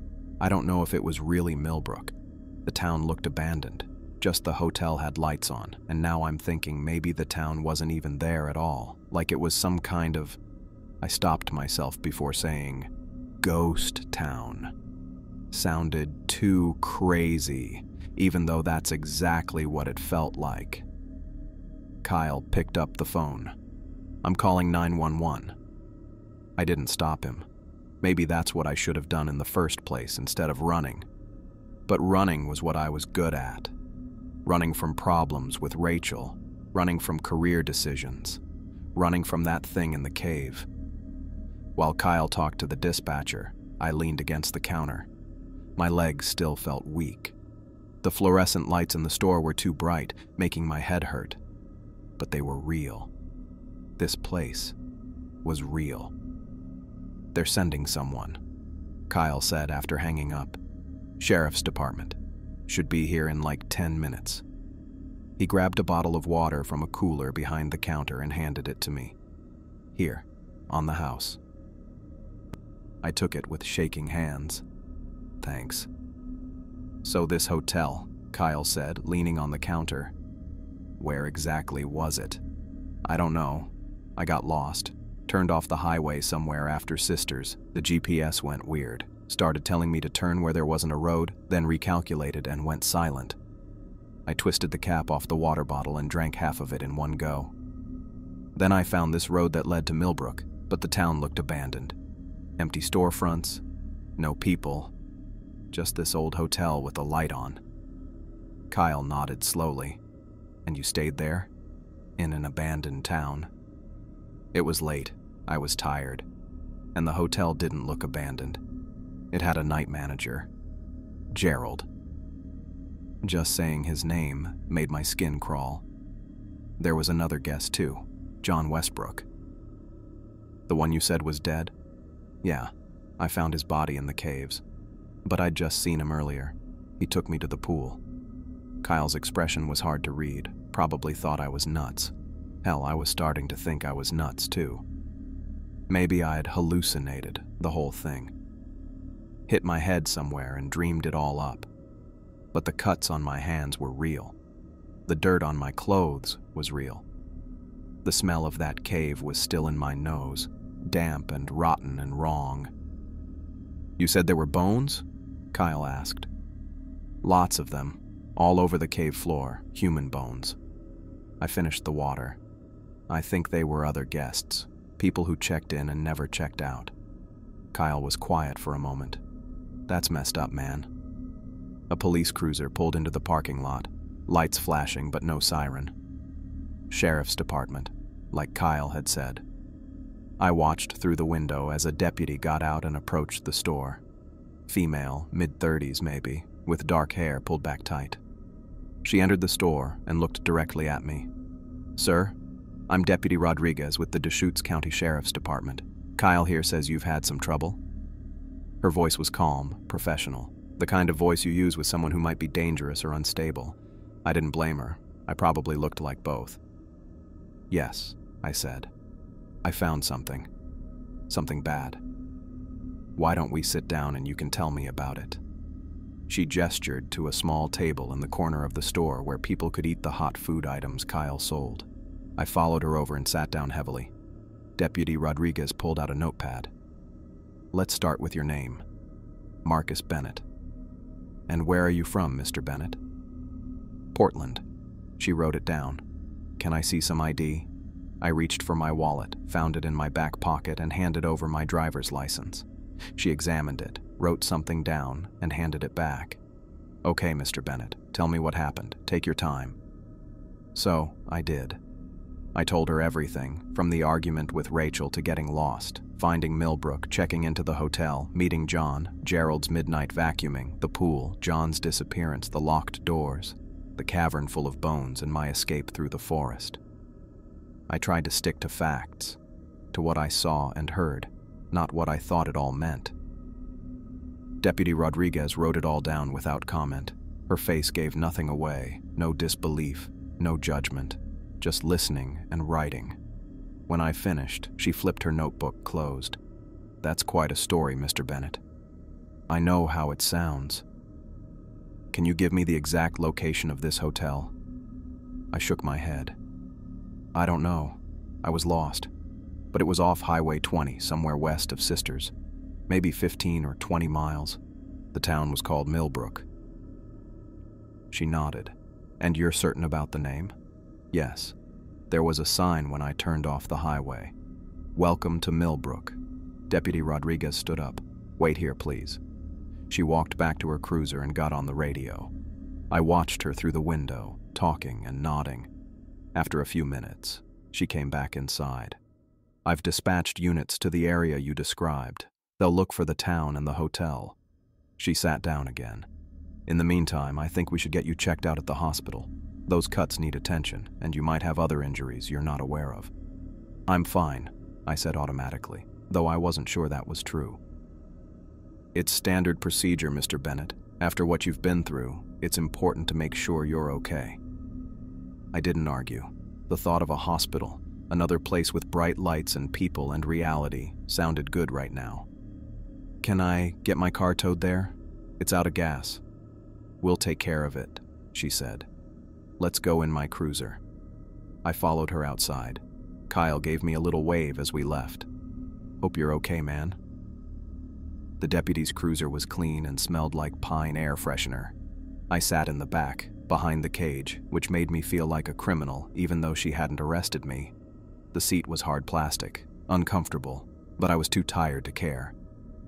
As we drove, Deputy Rodriguez glanced at me in the rearview mirror. "Mind if I ask you something, Mr. Bennett?" "Go ahead." "Have you ever heard of Millbrook before last night?" I thought about it. "No, never." She nodded and kept driving. We were about halfway to the hospital when her radio crackled to life. She answered it, and I heard a male voice on the other end, though I couldn't make out what he was saying. Deputy Rodriguez's expression changed slightly, a small frown, a tightening around the eyes. "Copy that," she said into the radio. "Keep looking. Rodriguez out." She glanced at me in the mirror again. "The units I sent out are having trouble locating Millbrook. They're at the coordinates that match your description, but there's no town there. Just forest." My stomach dropped. That's not possible. I was there. I stayed in that hotel. "I believe you were somewhere, Mr. Bennett. We just need to figure out exactly where." Her tone was neutral, but I could tell she was starting to doubt my story. "Check the GPS," I said. "It went weird right before I found the town. Maybe there's something wrong with the mapping data." "We'll look into it," she said. When we arrived at the hospital, Deputy Rodriguez escorted me inside and spoke to the intake nurse. I was taken to an exam room where a doctor cleaned and bandaged the cuts on my hands. They took blood samples and checked me for a concussion or other head injuries. Found nothing except exhaustion and dehydration. Deputy Rodriguez waited outside. When the doctor was finished, she came back in with a laptop under her arm. "How are you feeling?" she asked. "Better," I admitted. The doctor had given me something for the pain in my hands, and it had taken the edge off my headache too. She sat down in the chair next to the exam table. "While you were being checked out, I did some research." She opened the laptop and turned it so I could see the screen. "I want to show you something." It was a scanned newspaper article. The Bend Bulletin, dated May 12, 1987. The headline read, "Landslide buries Millbrook. All 847 residents presumed dead." I stared at it, not comprehending at first. Deputy Rodriguez scrolled down so I could read the article. "A catastrophic landslide triggered by heavy spring rains has completely buried the small logging town of Millbrook, Oregon. The slide, which occurred at approximately 2:15 a.m. on Tuesday, is believed to have killed all 847 residents. Rescue efforts have been hampered by continued geological instability in the area, and officials have declared the site too dangerous for recovery operations. It's as if the mountain simply swallowed the town whole," said County Commissioner Robert Whitman. "There's nothing left to recover." There was more, but I couldn't focus on the words anymore. My hands had started shaking again. "This can't be right," I said. "I was just there, last night." Deputy Rodriguez scrolled to another article, dated a week later. "State removes Millbrook from official maps after disaster. Due to the complete destruction of the town of Millbrook and the determination that the area remains geologically unstable, Oregon state officials have made the unprecedented decision to remove Millbrook from all official maps and records. There is no town anymore, explained state geologist Dr. Linda Chen. The entire area has been designated a natural disaster zone and will remain off limits indefinitely. I looked up at Deputy Rodriguez.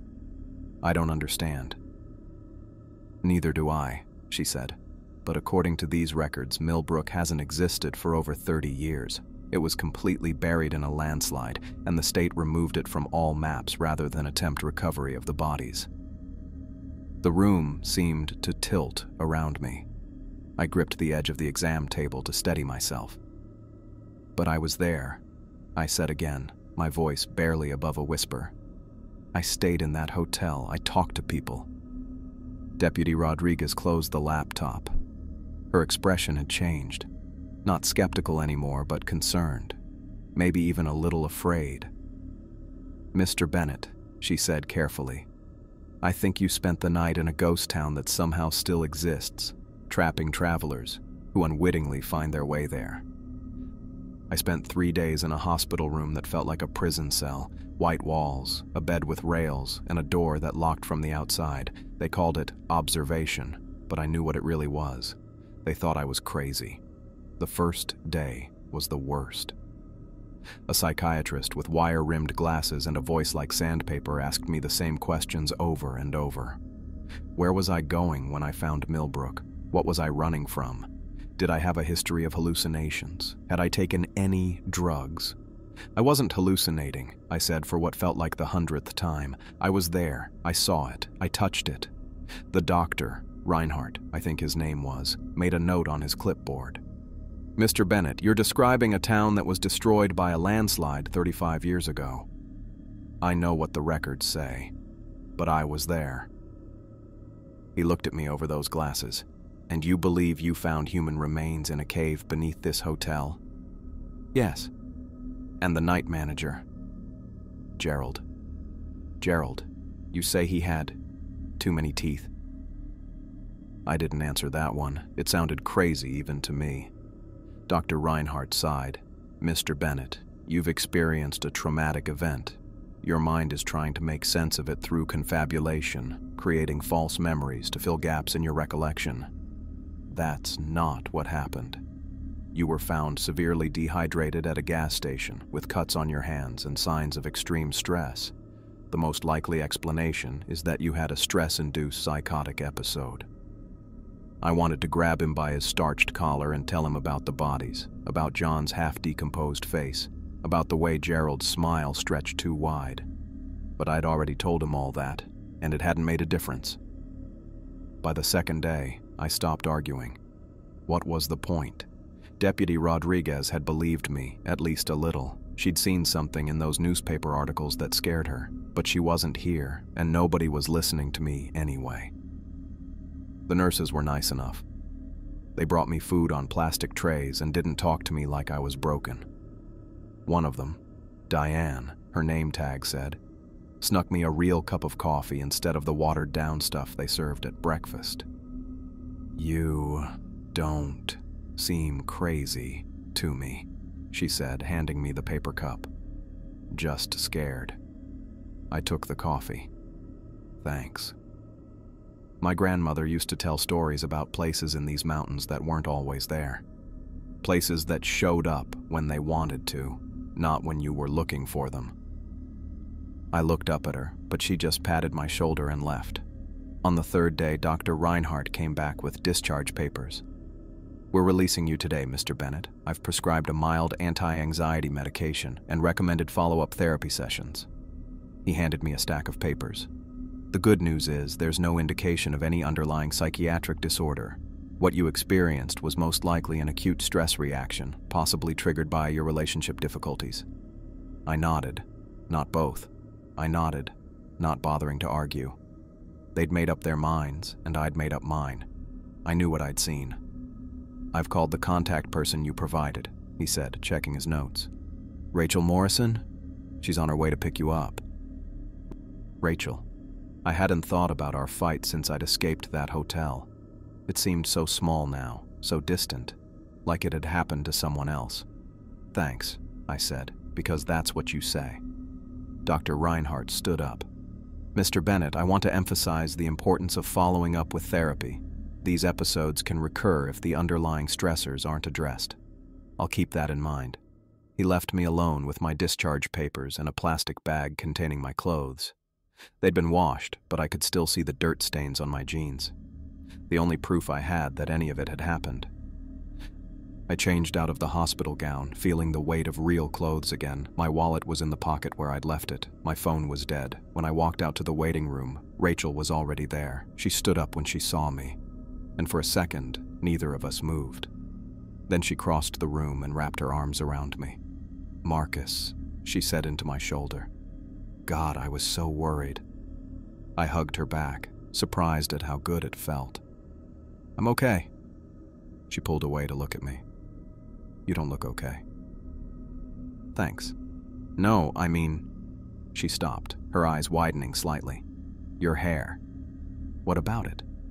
"It's different." I hadn't seen a mirror since the gas station. Rachel dug through her purse and pulled out a compact, flipping it open and handing it to me. The face looking back wasn't mine. Or it was, but wrong. My hair, which had been dark brown 4 days ago, now had streaks of gray running through it. Not just a few strands, whole patches, especially at the temples. I looked like I'd aged 10 years. "That's not possible," I said, touching it to make sure it was real. Rachel took the mirror back. "The deputy who called me said you'd been through something traumatic. She wouldn't give me details." "I'll tell you everything. But can we get out of here first?" She nodded, taking my hand. "My car's outside." We didn't talk much on the drive back to Portland. Rachel kept the radio on low, some indie station playing music that didn't need any attention. I stared out the window, watching the trees and buildings pass by. Everything looked normal, real. It was hard to believe that somewhere in these mountains was a town that shouldn't exist. "Do you want to talk about it?" Rachel asked after we'd been driving for about an hour. "Not yet." She nodded, keeping her eyes on the road. "Okay." "I'm sorry about our fight," I said. "Before I left, it seems stupid now." It wasn't stupid, but it doesn't matter right now. I looked at her profile, the way her hair fell across her cheek. "Thanks for coming to get me. Where else would I be?" She glanced at me, then back at the road. "You scared me, Marcus. When that deputy called and said you were in the hospital." "I know. I'm sorry." "Stop apologizing. Just be okay." I wasn't sure I could promise that. Our apartment looked the same as when I'd left it. Same blue couch with the coffee stain on the arm. Same stack of magazines Rachel kept meaning to recycle. Same view of the Portland skyline from the living room window. But it felt different.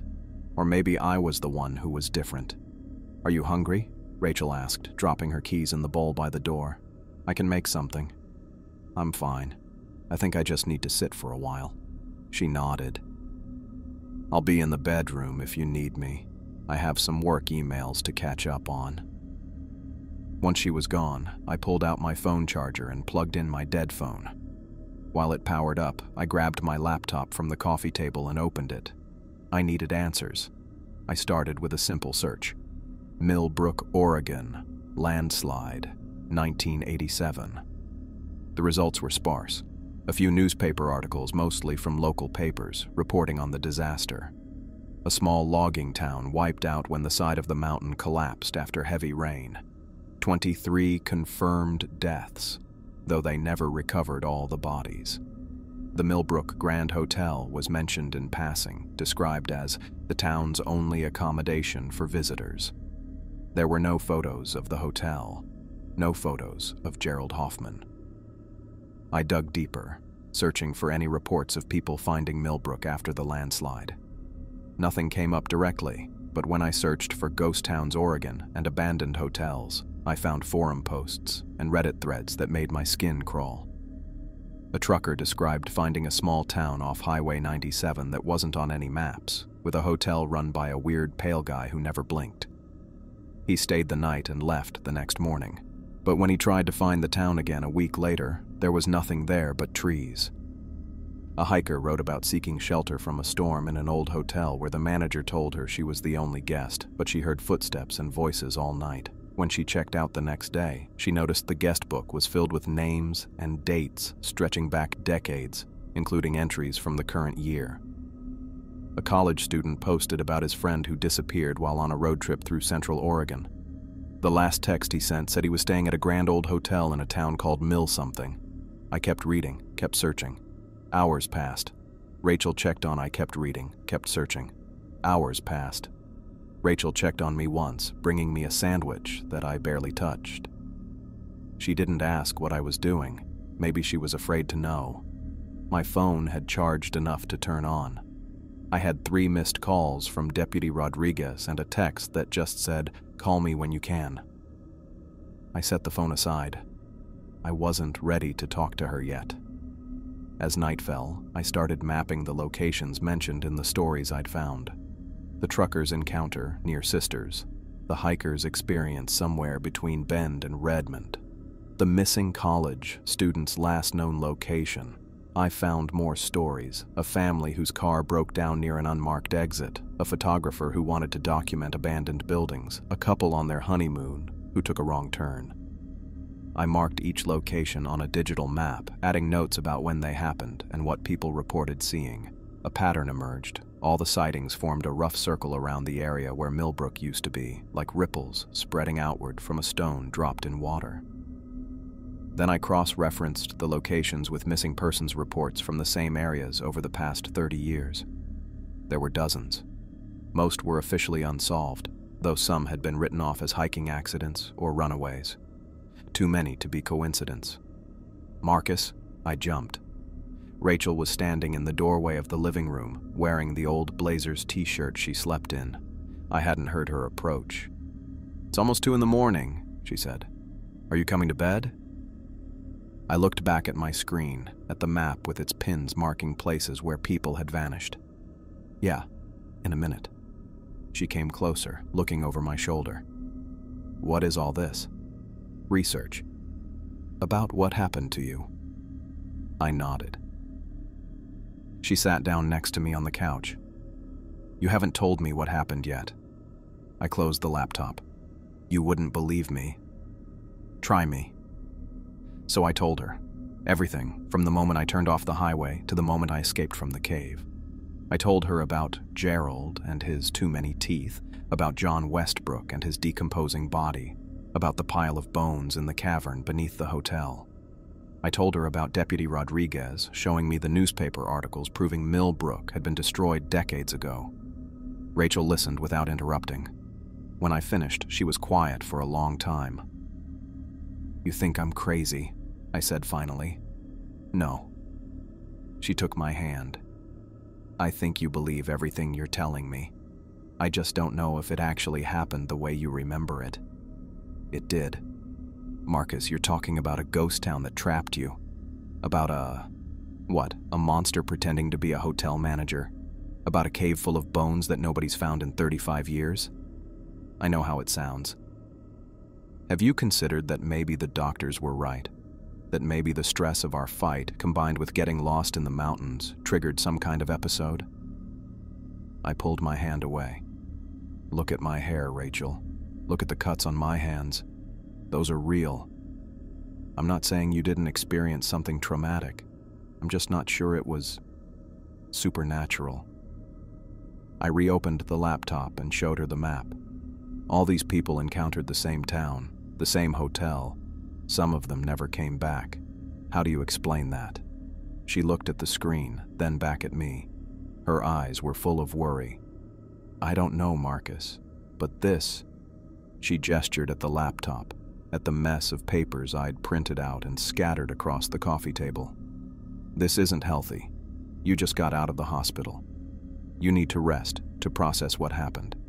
Not stay up all night building conspiracy theories." "They're not theories. It's evidence." "Evidence of what?" "That Millbrook is still out there, that it's hunting people somehow, trapping them. Rachel rubbed her eyes. Listen to yourself. Towns don't hunt people. This one does. I turned the laptop so she could see the screen better. Look at the pattern. All these disappearances, all these sightings, they form a circle, and at the center is where Millbrook used to be. Correlation doesn't equal causation. You taught me that. I had. Back when things made sense. Back when the world followed rules I understood. I need to go back, I said. Rachel stared at me. What? I need to go back to Millbrook with cameras, recording equipment. I need proof. No, she shook her head. Absolutely not. You almost died out there, Marcus. I know what to expect now. I'll be prepared. Prepared for what? A ghost town? A monster? For whatever's there. Rachel stood up. This is insane. You're not thinking clearly. I'm thinking more clearly than I have in years. I looked up at her. I need to do this, Rachel. I need to prove I'm not crazy. By doing something crazy. By going back to a place that traumatized you so badly your hair turned gray overnight. If I don't go back, I'll spend the rest of my life wondering. I'll never be sure if what I experienced was real or if I really am losing my mind. Rachel crossed her arms. And what if you don't come back this time? I will. You can't promise that. I have to try. She turned away, but not before I saw the tears in her eyes. I can't support this, Marcus. I can't watch you put yourself in danger because of some delusion. It's not a delusion. Then prove it another way. Talk to that deputy again. Let the authorities investigate. They won't find anything. The town only appears when it wants to be found. Rachel walked to the doorway, then stopped and looked back at me. If you do this, if you go back there, I won't be here when you return. If you return. I knew she meant it. Rachel didn't make empty threats, but I also knew I couldn't live with myself if I didn't go back, if I didn't find answers. I'm sorry, I said, but I have to do this. She didn't respond, just turned and walked down the hall to our bedroom, closing the door behind her. I stayed on the couch, staring at my map of disappearances, at the circle surrounding the place where Millbrook used to be. The place where it still was, waiting. I needed cameras, voice recorders, maybe a GPS tracker so someone could find me if I didn't come back. I'd need to plan carefully to prepare for every possibility, because I was going back to Millbrook with or without Rachel's blessing. I needed the truth, needed to prove to myself and everyone else that I wasn't crazy, that the horror I'd experienced was real, even if it meant risking everything to do it. I loaded the trunk of my car methodically, checking each item against the list I'd made. 3 cameras, one for my bag, one for the room, and 1 body cam I'd wear, extra batteries for each. 2 GPS trackers, one for my bag, and one I'd keep on me. A satellite phone that cost more than I could afford. Flashlights, first aid kit, protein bars, water bottles. Everything I needed to document what was happening at the Millbrook Grand Hotel. Marcus, please. Rachel stood in the doorway of our apartment, arms crossed tight against her chest like she was trying to hold herself together. You don't have to do this. I didn't look up from my packing. Couldn't. If I saw her face, I might lose my nerve. I do, though. No, you don't. Her voice cracked a little. The doctors said, I know what they said. I zipped the duffel bag closed with more force than necessary. They think I had some kind of breakdown. That I made it all up.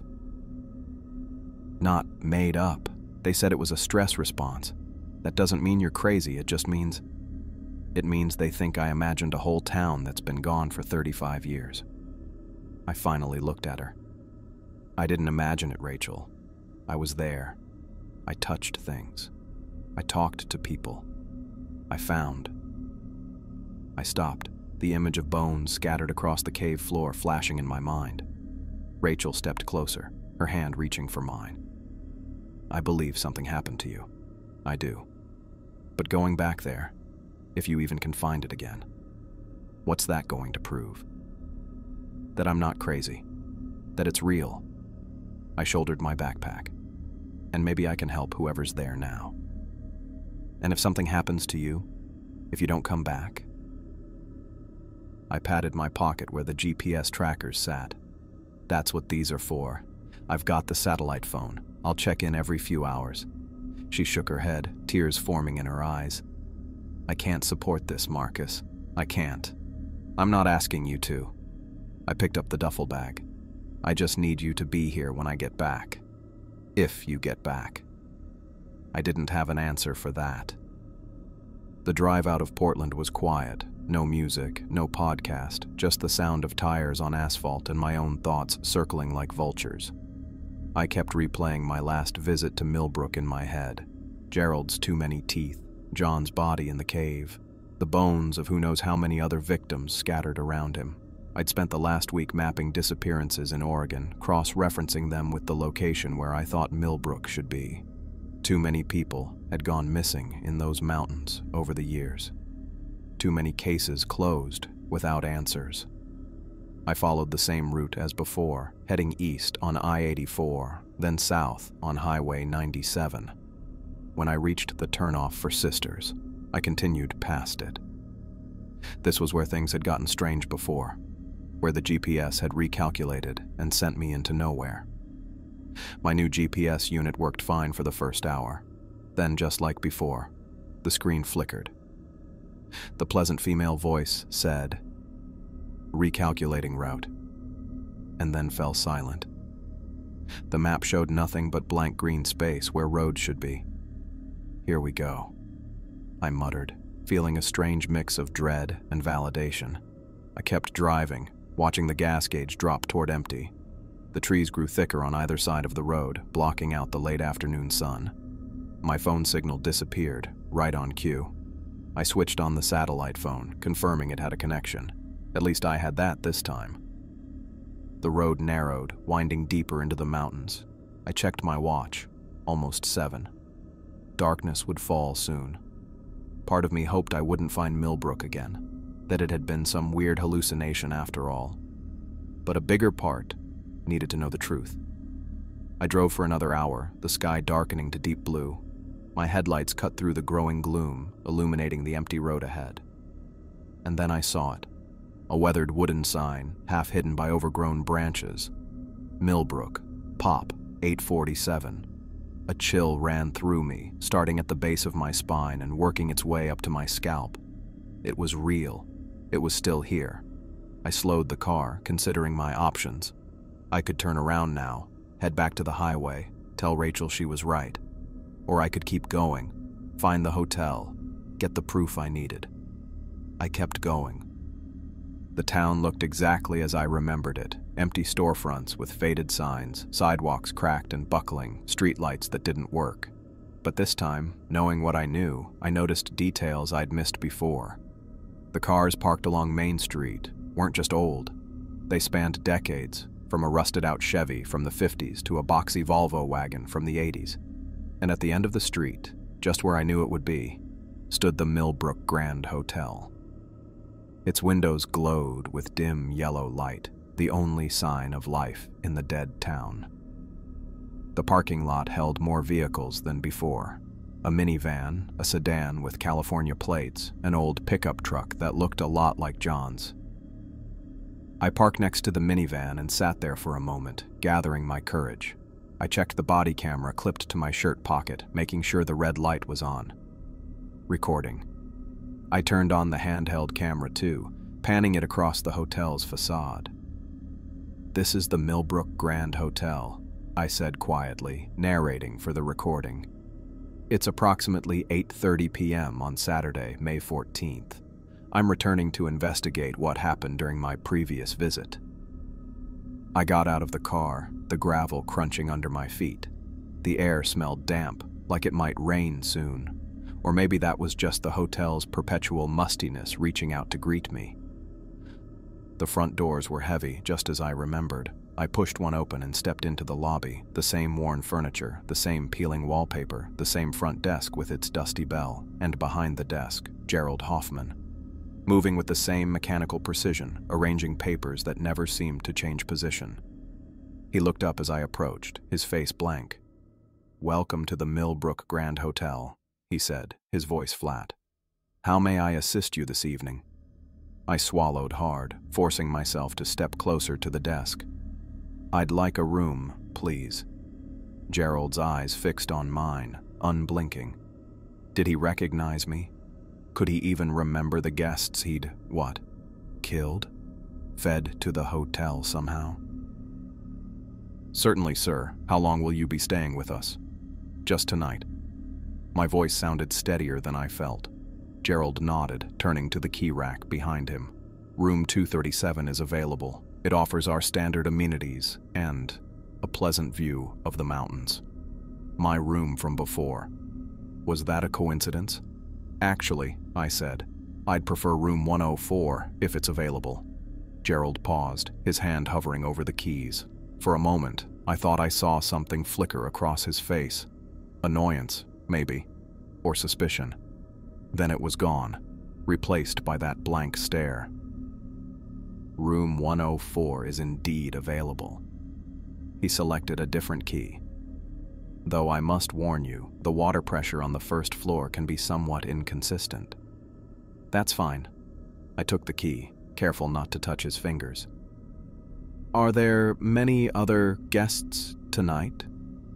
Gerald smiled then, revealing those too many teeth. My stomach lurched. "We have several guests enjoying our hospitality this evening. The Millbrook Grand Hotel is always pleased to welcome travelers." I nodded, backing away from the desk. "Thank you." "Breakfast is served from 6 to 9 in the dining room," Gerald called after me. "Do enjoy your stay, Mr. Bennett." I froze, my back to him. I hadn't given him my name. Slowly, I turned around. "How did you know my name?" Gerald's smile widened fractionally. "You're a returning guest, are you not? We value our return customers at the Millbrook Grand." I forced a smile. "Right, of course."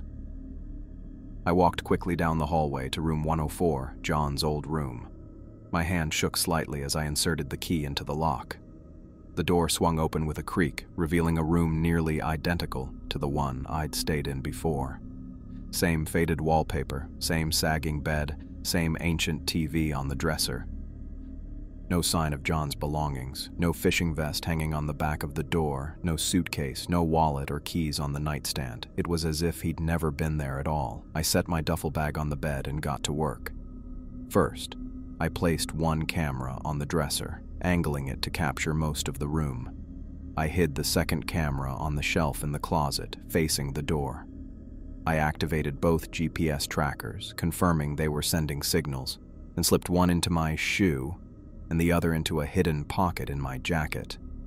Next, I took out my notebook and sketched a rough map of the hotel as I remembered it. First floor, lobby, dining room, kitchen, rooms 101, 110. Second floor, rooms 201 to 237, the stairway to the pool itself, and beneath it, the trapdoor leading to the caves. I needed to document everything. The hotel, the other guests, Gerald. I needed proof that this place existed, that I wasn't crazy. I left my room, locking the door behind me. The hallway was quiet, the carpet muffling my footsteps. I held the handheld camera at waist level, recording as I walked. The body cam continued to capture everything from my chest pocket. I explored the first floor systematically, recording each empty corridor, each locked door. The dining room was set for breakfast, clean plates and silverware laid out on white tablecloths. The kitchen was dark and silent. On the second floor, I heard voices coming from room 215. A child's laugh, a woman's gentle shushing. A family. There were people here, real people who might not know the danger they were in. I continued down the hall, recording everything. Outside room 223, an elderly couple emerged, dressed for dinner perhaps, though I couldn't imagine where they would eat in this town. "Good evening," the man said, nodding politely as they passed me. "Evening," I replied, then hesitated. Should I warn them? Tell them to leave? Would they even believe me? I decided to try. "Excuse me," I called after them. "Can I talk to you for a minute?" They paused, turning back with identical expressions of mild curiosity. The woman had silver hair pulled into a neat bun, the man a carefully trimmed white beard. They looked like someone's grandparents. "Yes, young man," the woman said. I stepped closer, lowering my voice. "I don't mean to alarm you, but I think you might be in danger here." The couple exchanged glances. "Danger?" the man repeated. "What sort of danger?" "This hotel, this whole town, it shouldn't exist. Millbrook was destroyed in a landslide 35 years ago." The words sounded crazy even to me. "The night manager, Gerald, he's not what he seems. There's something wrong with him, with this place." The woman's expression softened into something like pity. "Oh dear. Are you feeling all right?" "I'm fine," I insisted, "but last time I was here I found—" I stopped, realizing how it would sound. "Look, I know it's hard to believe, but please, you need to leave. Tonight. Get in your car and drive until you reach Highway 97. The man shook his head. "Young man, we've been coming to the Millbrook Grand for our anniversary for 40 years. I assure you, it's perfectly safe." 40 years? That wasn't possible. But the landslide... "I think perhaps you've confused Millbrook with another town," the woman said gently. "Now, if you'll excuse us, we're meeting friends for dinner." They walked away, leaving me standing there, camera in hand, feeling like I was losing my mind all over again. I needed to try the family next. Maybe they would listen. I headed back to room 215 and knocked on the door. A man in his 30s opened it, a toddler balanced on his hip. "Yes," he said, looking me up and down. "I'm sorry to bother you," I began, "but I need to warn you about this place." The man frowned. "What are you talking about?" I launched into my explanation again. The landslide, Gerald, the danger. As I spoke, a woman appeared behind the man, her face concerned. "Is everything okay, Mike?" she asked. "This guy thinks the hotel is haunted or something," Mike said, his tone making it clear what he thought of that idea. "Not haunted," I corrected. I don't know what it is exactly, but people have disappeared here. I found bodies in a cave under the pool." The woman's eyes widened. She pulled the toddler from Mike's arms. "I think you should go," she said firmly. "Please, just listen." "No, you listen," Mike said, stepping into the hallway and pulling the door mostly closed behind him. "I don't know what kind of sick joke you think you're playing, but we've got kids in here. So take your ghost stories somewhere else, okay?" "It's not a joke," I insisted. "I'm trying to help you." Mike's face hardened. "Help us by leaving us alone. If I see you near my family again, I'm calling the manager." He went back into the room, shutting the door firmly in my face. I stood there for a moment, frustration building in my chest. Why wouldn't they listen? Couldn't they feel how wrong this place was? I tried the elderly couple's room next, but no one answered. Then I knocked on 2 more doors, finding one empty and the other occupied by a businessman who threatened to call security if I didn't leave immediately. No one would listen. No one would believe me.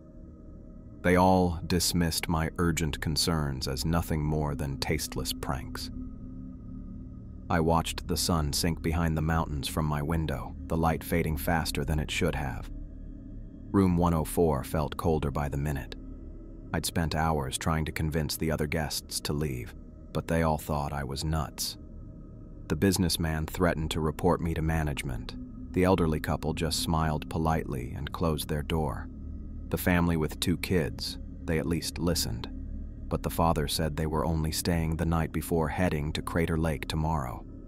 Now darkness was settling in, and I couldn't shake the feeling that I'd missed my chance to get them out. I checked my watch. 7:42. Not even that late, but outside my window, the forest had gone pitch black. No stars, no moon, just darkness pressing against the glass. My first camera, the one I'd set up in the corner of my room pointing at the door, made a soft clicking sound. The red recording light blinked twice, then went dark. "What the hell?" I muttered, crossing the room. I picked it up, checking the battery indicator. Dead. I'd charged everything fully before leaving Portland. These batteries should have lasted 8 hours minimum. I pulled out the spare battery from my pocket, swapped it, and powered the camera back on. The display lit up, 100% charge. I set it back in position and stepped away. 3 minutes later, same thing happened. Click, blink, dead. I grabbed my second camera from the dresser where it was aimed at the window, still working, but the battery indicator showed 20%. It had been at full charge less than an hour ago. Something wasn't right. I mean, more not right than everything else about this place. I picked up my satellite phone to call Rachel, no signal. I tested it in Portland before leaving, it worked fine. Now nothing. A low groan echoed through the room, not from the hallway or another room, from the walls themselves. I froze, watching as the floral wallpaper seemed to ripple, like something was moving behind it. The corner of the room, where the walls met the ceiling, stretched upward for a second before settling back into place. I blinked hard, wondering if my eyes were playing tricks. But then it happened again. The wall opposite my bed bulged inward, like someone was pressing against it from the other side. The groan came again, longer this time, rising in pitch until it sounded almost like a sigh. The room was breathing. I backed toward the door, grabbing my backpack and the last working camera. The doorknob felt ice cold against my palm. When I pulled the door open, I almost fell backward. The hallway had changed. It was longer, much longer than before. The corridor stretched at least 100 feet, in both directions, though I knew the hotel wasn't that big. The lights flickered, casting moving shadows along the walls. And the shadows, they weren't matching up with the objects casting them. A wall sconce threw a shadow that crawled along the floor like a spider. The shadow of a decorative table bent and twisted into a human shape before flattening back against the wall.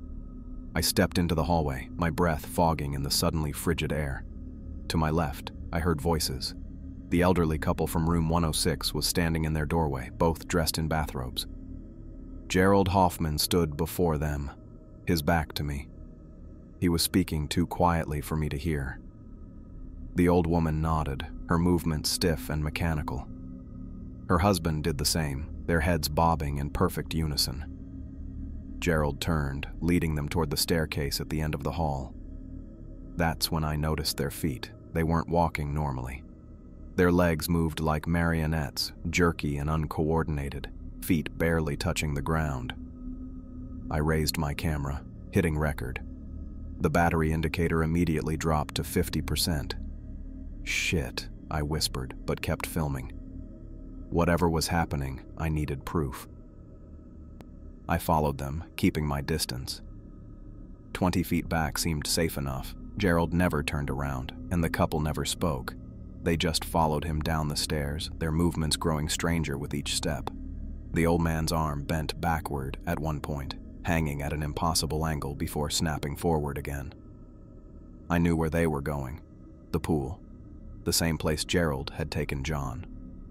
At the bottom of the stairs, I hesitated. The employees only. Only door stood open, the narrow staircase beyond it descending into darkness. I could hear water splashing below. My last camera's battery indicator was down to 30% now. I took a deep breath and followed them down. The air grew colder and damper as I descended. The smell hit me halfway down, that same rotting, musty odor from before, only stronger now, much stronger. I reached the bottom and pressed myself against the wall, peering around the corner into the pool room. What I saw made my stomach turn. The pool water wasn't green anymore.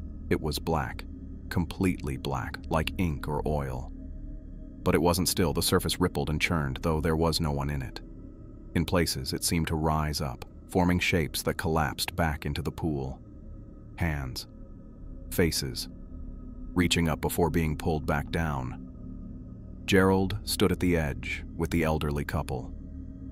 They had removed their robes and stood in swimming clothes, staring at the black water. Gerald spoke to them, his voice a low drone that echoed strangely in the cavernous room. "The water welcomes you," he said. "It has been waiting. It has been hungry." The old woman stepped forward first, her movements still puppet-like. She didn't hesitate at the edge. She simply walked into the black water, which seemed to reach up to meet her. There was no splash, no struggle. The water enveloped her, and she sank beneath the surface without a sound. Her husband followed, stepping off the edge and disappearing just as silently. Neither of them resurfaced. I kept filming, my hands shaking so badly I had to brace the camera against the wall. The battery was at 15% now. Gerald stood motionless at the pool's edge, staring at the spot where the couple had vanished. Then, slowly, he turned his head. Not toward the stairs where I was hiding, but directly at me, as if he'd known I was there all along. His face was wrong. The features I'd seen before, the too pale skin, the too many teeth, they were splitting apart. A seam appeared down the center of his face, widening to reveal something underneath. Something that wasn't a face at all, but a mass of writhing darkness similar to the pool water. The camera died in my hands. I ran.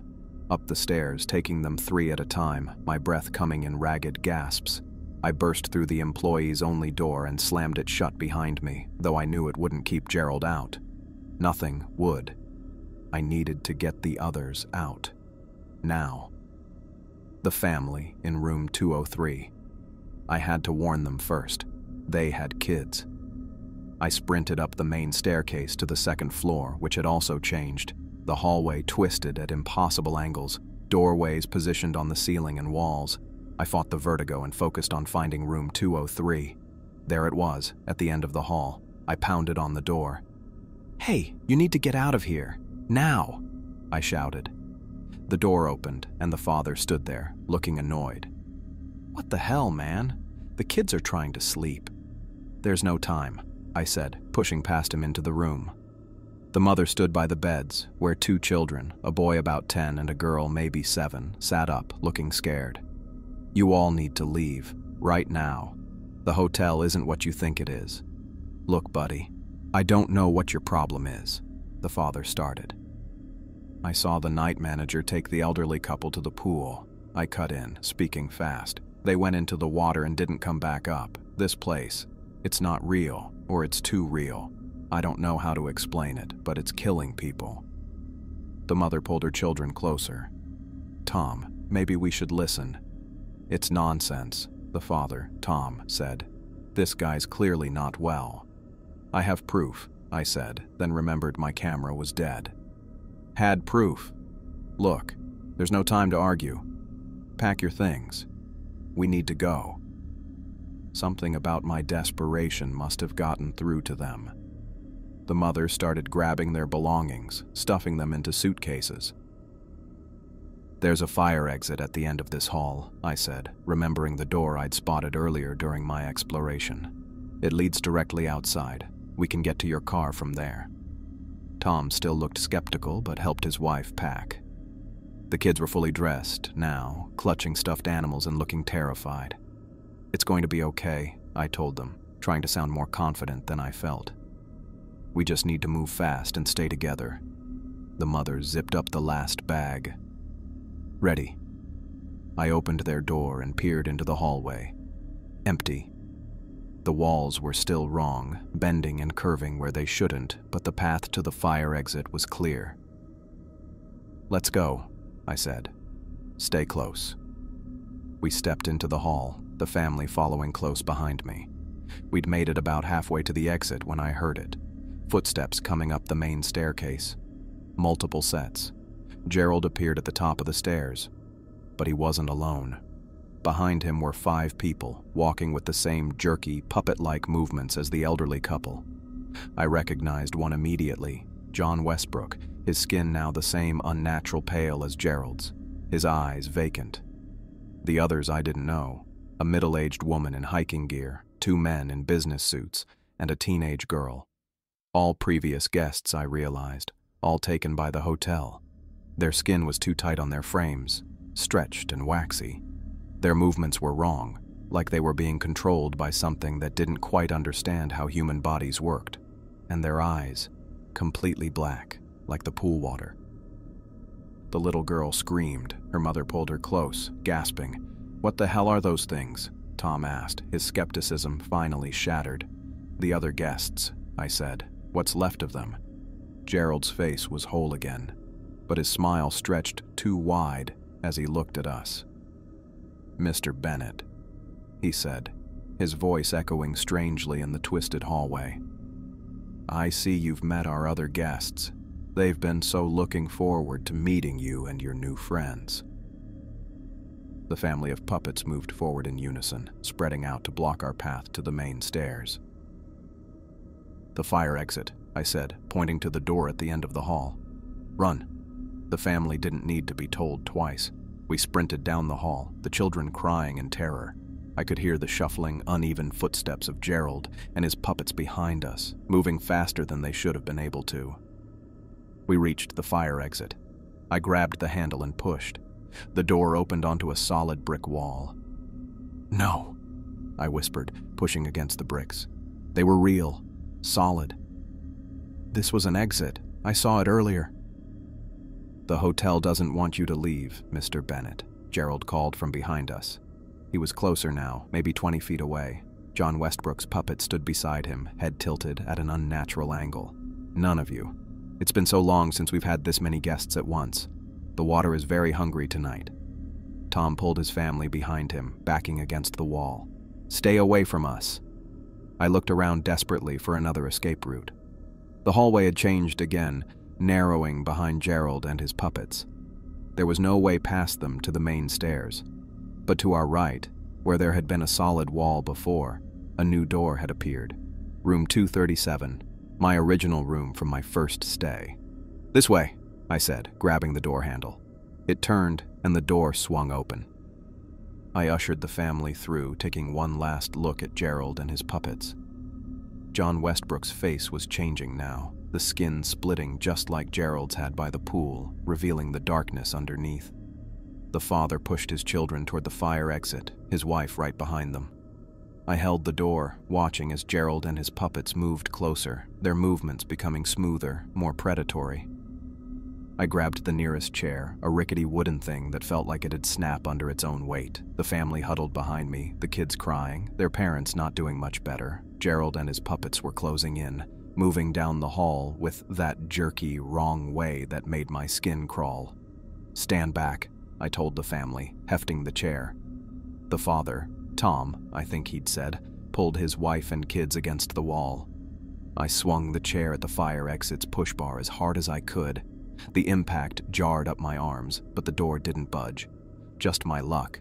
The one time a hotel actually follows fire code and keeps their emergency exits locked.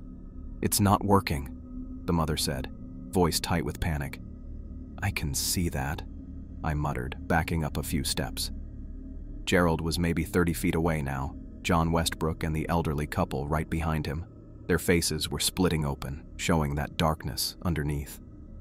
I didn't want to know what was inside. I charged the door, ramming the chair into the push bar with everything I had. The wood splintered in my hands, but I heard a crack from the door, too. One more hit might do it. "They're coming," the little girl whispered, pointing down the hall. I looked over my shoulder. 20 feet now. Close enough to see that Gerald's suit was dripping something dark onto the carpet. Not water this time. "One more try," I said, more to myself than anyone else. I tightened my grip on what was left of the chair and slammed it against the push bar again. The door burst open with a screech of metal, cold night air rushing in. Beyond it was a metal landing and stairs leading down to the parking lot. "Go!" I shouted, dropping the broken chair. Now! The family didn't need to be told twice. They rushed past me, the father carrying the younger kid, the mother holding the older one's hand. I followed, pulling the door shut behind me. It wouldn't hold them long, but maybe it'd buy us a few seconds. The metal stairs clanged under our feet as we hurried down. The night was darker than it should have been. No moon, no stars, just the dim glow from the hotel windows. When we reached the bottom, I pointed toward the parking lot. "Your car," I said to Tom. "We need to get out of here." We ran across the gravel lot to where their SUV was parked next to my Honda. Except they weren't our cars anymore. What stood in their places were rusted-out shells, tires flat and rotted, windshields cracked and clouded over. They looked like they'd been sitting there for decades. "What the hell?" Tom said, skidding to a stop. "That's not our car." I reached out and touched the thing that had been my Honda. The metal was rough with rust, flaking away under my fingers. The door handle came off in my hand when I pulled it. "They're not real anymore," I said, dropping the useless handle. "The hotel's changing things." A crash from above made us all jump. The fire exit door had been thrown open, slamming against the outer wall of the hotel. Dark shapes moved on the landing. "The forest," I said, pointing to the tree line about 50 yards away.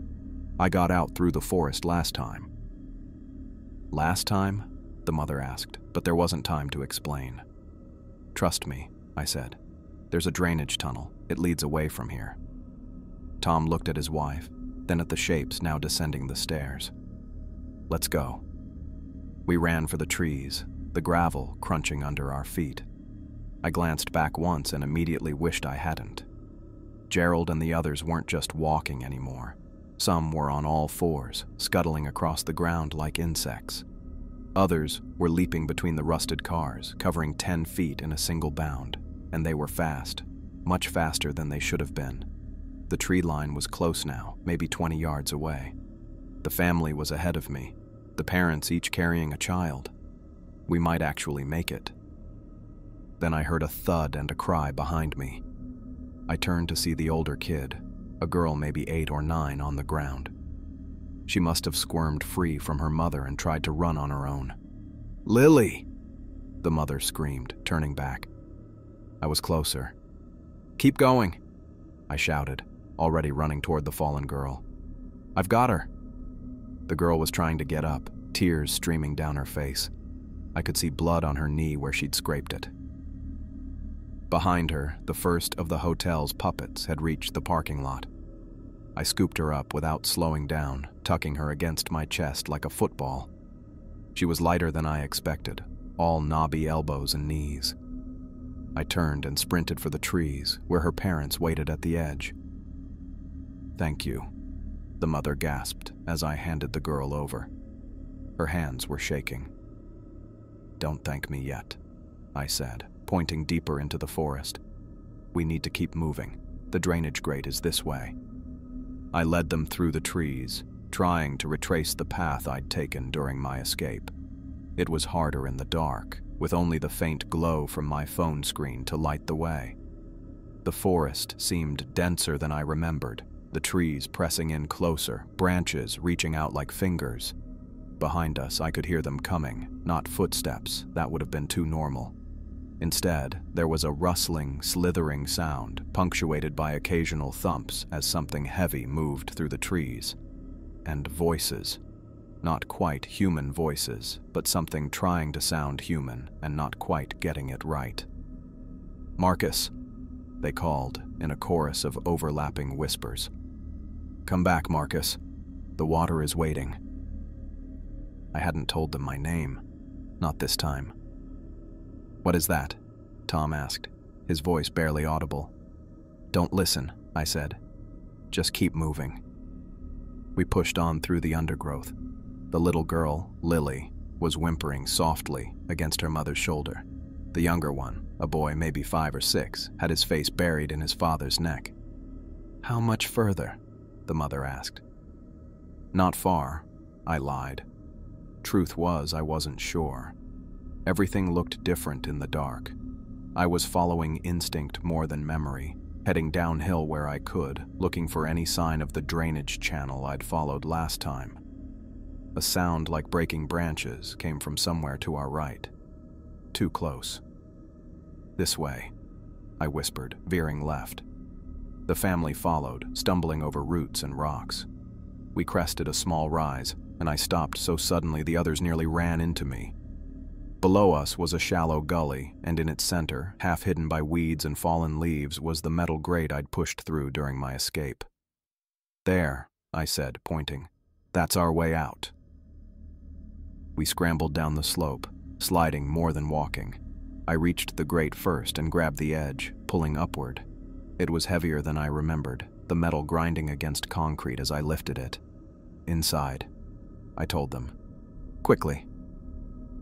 Tom went first, lowering himself into the darkness before reaching up for his son. The mother handed Lily down to her husband, then followed. I took one last look around the forest. The sounds of pursuit seemed to be coming from all directions now. Something moved between the trees, something tall and thin that bent in ways a human body shouldn't. I dropped into the tunnel, pulling the grate closed above me. The clang of metal on concrete echoed down the passage. It wouldn't hold them for long, but it might slow them down. The tunnel was pitch black except for the faint glow of my phone. The air was damp and cold, with that same musty smell I remembered from the pool room. Water trickled somewhere in the darkness. "Stay close," I told the family. "The tunnel leads to a cavern. There are things on the ground. Don't look too closely at them." "What things?" the mother asked, her voice tight. "Just keep the kids close," I said, not wanting to say the word bones in front of the children. I led the way down the tunnel, holding my phone out in front of me. The light was fading. The battery was at 15% and dropping fast. The hotel's influence, maybe, or just bad timing. Either way, we needed to move quickly. The tunnel widened into the cavern I'd found during my first escape. In the dim light, I could make out the scattered remains on the floor, femurs, ribs, skulls with empty eye sockets that seemed to watch us as we passed. I tried to keep the light pointed ahead, but there was no avoiding the sight completely. "Oh my God," the mother whispered, pulling her children closer. "Don't stop," I said. "We need to keep moving." A metallic bang echoed through the tunnel behind us, the grate being thrown open. They were inside now. We hurried across the cavern, stepping carefully around the remains. The tunnel continued on the other side, sloping gently upward. This was where I'd escaped before, pushing through another grate into the forest. But something was wrong. Last time, there had been only one tunnel. Now, at the far end of the cavern, the passage split into two. Both sloped upward, both looked identical in the fading light of my phone. "Which way?" Tom asked, his voice echoing slightly. I hesitated. I didn't remember this fork. Had I been too panicked during my escape to notice it, or had the hotel changed the tunnels, just as it had changed our cars? Behind us, something splashed in the water. They were getting closer. "The right one," I said, making a decision. "The one that slopes up more." We entered the right-hand tunnel, moving as quickly as we dared in the near darkness. The passage was narrower here, forcing us to walk single file. The walls glistened with moisture, and the air grew colder the further we went.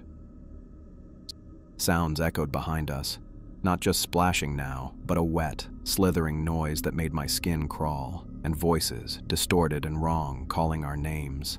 All our names, even the kids'. How did they know? "They're coming," Lily whispered, looking back over her mother's shoulder. "Eyes forward," I told her. "Don't look back." My phone battery dropped to 5%, the light dimming further. We needed to find the exit soon, or we'd be fumbling through the darkness with those things right behind us. The tunnel curved to the left, then began to rise more steeply. I could feel a faint breeze on my face. Fresh air. We were getting close. "There's air," I said. "We're almost out." The family picked up their pace, hope giving them a second wind. I let them pass me, keeping myself between them and whatever was coming up the tunnel. My phone died with a final flicker, plunging us into darkness. But it didn't matter anymore. I could see a faint grayish light ahead. The exit was close. "I see it," Tom called from up ahead. "There's a grate or something." I heard the scrape of metal, then a grunt of effort. "It's stuck," he said. I caught up to them, feeling my way along the wall. "Let me try," I said, reaching up to where I could just make out the outline of the grate against the night sky. I pushed upward with both hands, straining against the weight. For a moment, nothing happened. Then, with a screech of rusted metal, the grate lifted. I pushed it all the way open, and it fell to the side with a thud. "Up you go," I said, helping Tom boost his wife through the opening. She turned and reached down for the children, pulling them up one at a time. Tom went next, then reached back to give me a hand. As I grabbed his arm, I heard something moving in the darkness behind me. Close. Too close. I felt something cold brush against my ankle. I scrambled upward, Tom pulling me the last few feet. As soon as I was clear, he let the grate fall back into place with a clang. We lay there for a moment, gasping for breath. The air was cool and clean, with none of the mustiness of the tunnel. Above us, the sky was clear, stars twinkling in the blackness. Real stars, not the empty void that had hung over the hotel. When my breathing steadied, I sat up and looked around. We were in what appeared to be an old cemetery, with weathered headstones poking up through tall grass. The stones were tilted at odd angles, many of them cracked or broken. Nature had been reclaiming this place for a long time. The nearest headstone caught my eye. In the faint starlight, I could just make out the name. Eleanor Simmons, 1922-1987. I crawled to the next stone. Robert Jennings, 1945-1987. And the next, Maria Cortez, 1964-1987. All of them had the same death year, 1987, the year of the landslide that had destroyed Millbrook. "Where are we?" the mother asked, holding her children close. I stood up, turning in a slow circle. The cemetery was on a small hill, giving us a view of the surrounding area. And there, in the distance, maybe a mile or two away, I could see lights. The steady glow of street lamps, the moving beams of car headlights. A highway. Relief washed over me like a physical thing, making my knees weak. We'd made it. We were out. "We're safe," I said, pointing toward the lights. "Look, that's the highway. We can get help there." The family followed my gaze, their faces lighting up with hope. Even the children seemed to sense the change, their postures relaxing slightly. "Thank God," Tom said, putting his arm around his wife. "How far do you think it is?" "Not far," I said. "A mile, maybe 2. We can make it." I took one last look at the cemetery, at the names of the people who had died when Millbrook was destroyed. Real people, with real lives, now just names on stones in an abandoned graveyard. And somewhere beneath us, in the tunnels and caves, were the remains of others. Those who had found the Millbrook Grand Hotel in the years since the landslide. Those who hadn't escaped. But we had escaped. We had made it out. And as I turned toward the distant highway lights glimmering in the darkness, I felt something I hadn't felt since I first saw the sign for Millbrook. Hope. I could see the highway lights ahead, cutting through the darkness like a beacon. The family trudged alongside me, Tom carrying his son, his wife gripping their daughter's hand so tight the kids' fingers were probably going numb. None of us talked much. What was there to say? We'd just escaped a hotel that shouldn't exist, run from things that used to be people, and crawled through tunnels lined with the bones of folks who weren't as lucky as us. The little girl, Lily, I think her mom called her, kept looking back over her shoulder every few minutes. I didn't blame her. I wanted to look back too, but I was afraid of what I might see. "How much farther?" Tom asked, shifting his son to his other arm. The boy had fallen asleep somehow, his head lolled against his dad's shoulder. "Not far," I said, though I had no idea if that was true. The highway lights seemed to hover at the same distance no matter how long we walked. "Maybe half a mile." we'd been walking for what felt like hours, picking our way through the underbrush, stumbling over rocks and fallen branches. My legs ached, and my lungs burned with each breath. The cuts on my hands from the metal grate had reopened, leaving sticky trails of blood on my palms. "I need to stop," Tom's wife said, her voice cracking. "Just for a minute." I nodded, and we all came to a halt. Tom set his son down gently on a fallen log, and his wife collapsed next to the boy, pulling Lily close to her side. I stood a few feet away, scanning the darkness behind us. The cemetery had disappeared from view long ago, swallowed by the night and the trees. "We can't stay here long," I said after a minute. "We need to reach the highway before sunrise." "Why?" Tom asked. "What happens at sunrise?" I didn't have an answer for that. Just a feeling, a bad one, that we needed to be far away from Millbrook before the sun came up. "I don't know," I admitted, "but I don't want to find out." Tom nodded, understanding in his eyes. He'd seen enough to know not to question my instincts about this place. After a few minutes of rest, we pushed on. The ground began to slope upward, and the trees thinned out. The highway lights grew brighter, more distinct.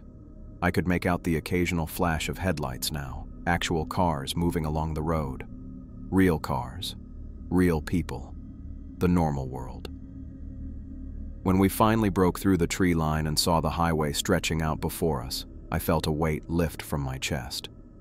We'd made it. We were out.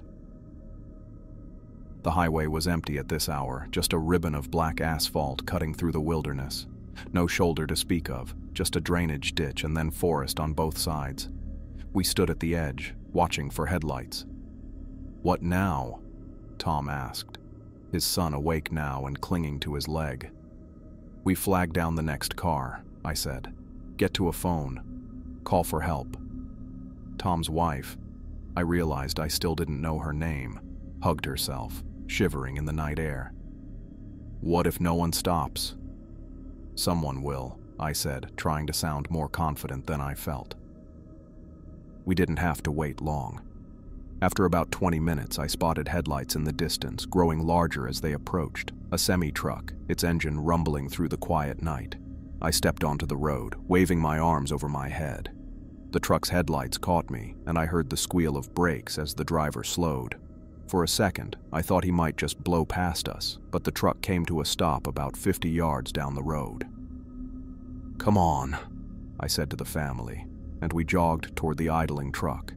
The driver's door opened, and a man climbed down from the cab. He was a big guy, bearded, wearing a flannel shirt and jeans. He eyed us warily as we approached. "You folks all right?" he called out, keeping one hand on his door like he might need to jump back in and take off. I couldn't blame him. We must have looked like hell, dirty, scratched up, wild-eyed. "We need help," I said, stopping a respectful distance away. "Our car broke down back there, and we've been walking for hours." It wasn't exactly a lie. The family's SUV had broken down in a way, turned into a rusted shell by whatever power controlled the hotel. The trucker looked us over, his eyes lingering on the kids. "Where'd you break down? I didn't pass any vehicles." It's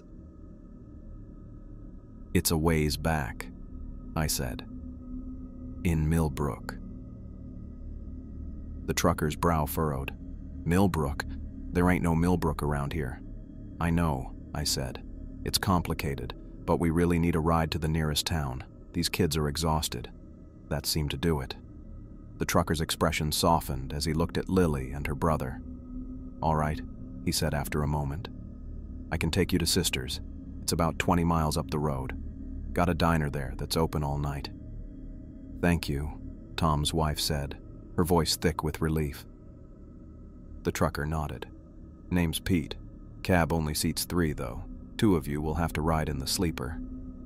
We worked out that Tom and the kids would sit up front with Pete, while Tom's wife, whose name I finally learned was Sarah, and I would ride in the sleeper compartment behind the seats. It was cramped, but better than walking. As Pete pulled back onto the highway, I leaned against the wall of the sleeper and closed my eyes. My whole body ached, and my mind kept replaying images from the hotel. Gerald's face splitting open, the puppets chasing us, the black water in the pool. "Are you okay?"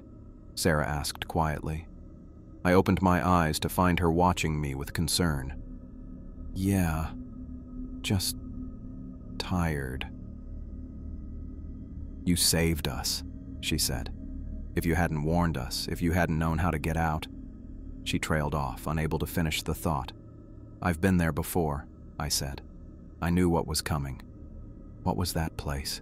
she whispered. "What happened to those people?" I shook my head. "I don't know. Not really. The town was destroyed by a landslide back in '87. It shouldn't exist anymore. But it does sometimes. And the hotel, it's something else entirely."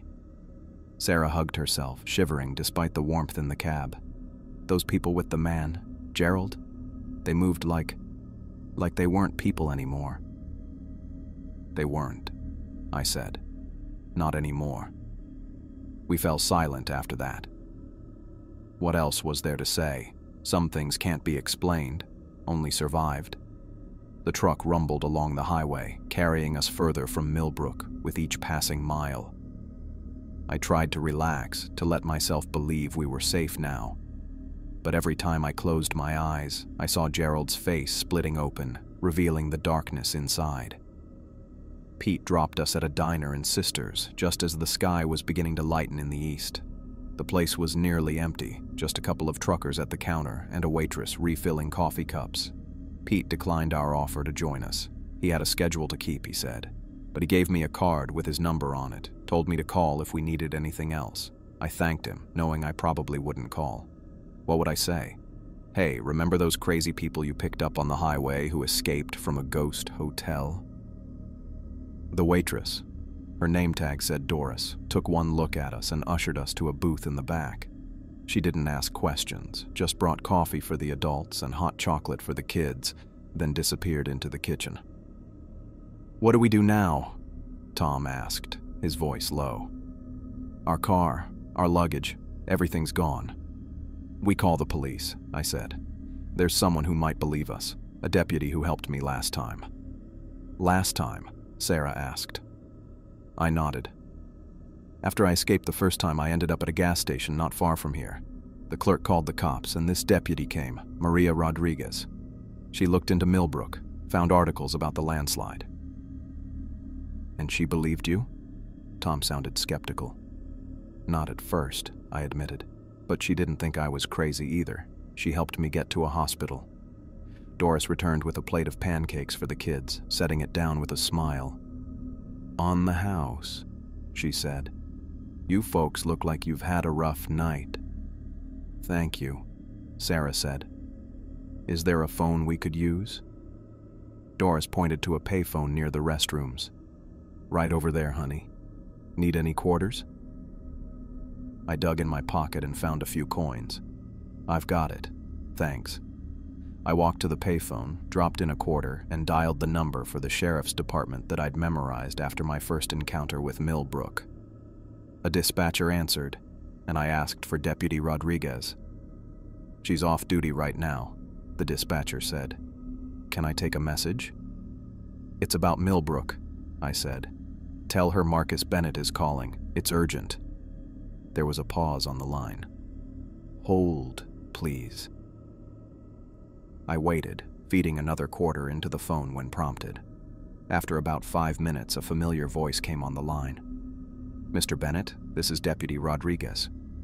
"Deputy?" I said, relief washing over me. "I'm back. I went back to Millbrook." A sharp intake of breath. "Where are you now?" "Sisters, a diner called Mel's. I'm not alone this time. There's a family with me. They were staying at the hotel too. We got out together." Another pause. "Stay there. I'm on my way." I hung up and returned to the booth. The kids were demolishing the pancakes, and Tom and Sarah were sipping coffee, their hands shaking slightly. "She's coming," I said, sliding back into the booth. "Should be here in an hour or so." Tom nodded. "Good. That's good." We sat in silence for a while, watching the sky lighten outside the windows. The diner slowly filled with morning customers, locals mostly, giving us curious looks as they took their seats. I must have dozed off at some point because the next thing I knew, someone was saying my name. I opened my eyes to find Deputy Rodriguez standing next to our booth, looking much the same as I remembered. Dark hair pulled back, alert brown eyes, the small scar above her left eyebrow. "Mr. Bennett," she said, her voice professional but with an undercurrent of concern. "And you must be the family he mentioned." Tom stood and extended his hand. "Tom Reeves. This is my wife, Sarah, and our kids, Lily and Jason." Rodriguez shook his hand, then sat down in the empty chair Doris had brought over. "I'm Deputy Maria Rodriguez. Mr. Bennett and I have met before, under similar circumstances." She turned to me. "You went back." It wasn't a question, but I nodded anyway. I had to know if it was real. And her eyes were intent on mine. It was. It is. And there are more people trapped there, Deputy. Not just the ones we saw, but others. People who've gone missing over the years. Rodriguez pulled a small notebook from her pocket. "Tell me everything, from the beginning." So I did. I told her about driving back to Millbrook, about finding the hotel exactly as it had been before. I told her about Gerald recognizing me, about the other guests who wouldn't listen to my warnings. I told her about the walls moving, the hallways changing, the pool of black water.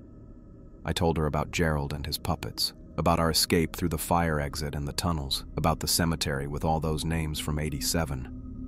Tom and Sarah filled in their parts, how they'd been on their way to Crater Lake, how they'd seen the sign for Millbrook and decided to stop for the night, how I'd pounded on their door, wild-eyed, telling them they needed to leave, how they'd almost not believed me until they saw Gerald and the others in the hallway.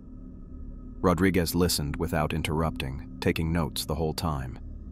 When we finished, she sat back, tapping her pen against her notebook. "I did some research after you left last time," she said. "Pulled old missing persons reports, looked for patterns. There have been similar incidents every few years. People showing up at gas stations or truck stops, talking about a hotel in a town that doesn't exist. Most of them were dismissed as confused or on drugs, but the descriptions match. The hotel, the night manager, the pool." She reached into her bag and pulled out a folder, spreading several maps and papers on the table. The landslide that destroyed Millbrook was massive, wiped out the whole town in minutes. 87 people died. They never recovered all the bodies. She pointed to a topographical map. "This is where Millbrook used to be. After the landslide, the area was deemed unsafe for development. It's been forest ever since." "But the hotel is there," I said. "Sometimes, anyway." Rodriguez nodded slowly. "I have a theory. It's going to sound crazy." "After what we've seen," Sarah said, "I doubt anything would sound crazy." Rodriguez looked around the diner, then leaned in closer. "I think the disaster created something, an echo maybe, or an entity, something that feeds on travelers, trapping them between life and death. Like a ghost town," Tom said. "But more than that?" "Yes," Rodriguez said. "More than that. Something that can think, that can hunt, that can change its environment to trap its prey." I thought about the hotel's changing hallways, the doors that appeared and disappeared, the way the family's SUV had transformed into a rusted shell. "I have proof this time," I said suddenly, remembering the camera I'd shoved in my pocket before we fled. I recorded some of it. I pulled out the camera, surprised to find it still intact. The battery had died in the tunnel, but maybe the memory card had survived. I handed it to Rodriguez. "The battery's dead, but the footage should still be there. I got Gerald on camera. I got the pool, the puppets. All of it." Rodriguez took the camera carefully. "I'll get this to our tech department right away. If there's usable footage, it could be the evidence we need to get state authorities involved." "Will they believe it?" Sarah asked. Rodriguez's expression was grim. "I don't know. But with 4 witnesses and possibly video evidence, they'll have to investigate, and if we can find those tunnels, the remains you described. What about the other guests? I asked. The ones still in the hotel. Rodriguez's eyes met mine. If they're still there, we'll find them, but from what you've described... She didn't need to finish. We all knew what she meant. If Gerald and his puppets had gotten to them, they weren't guests anymore.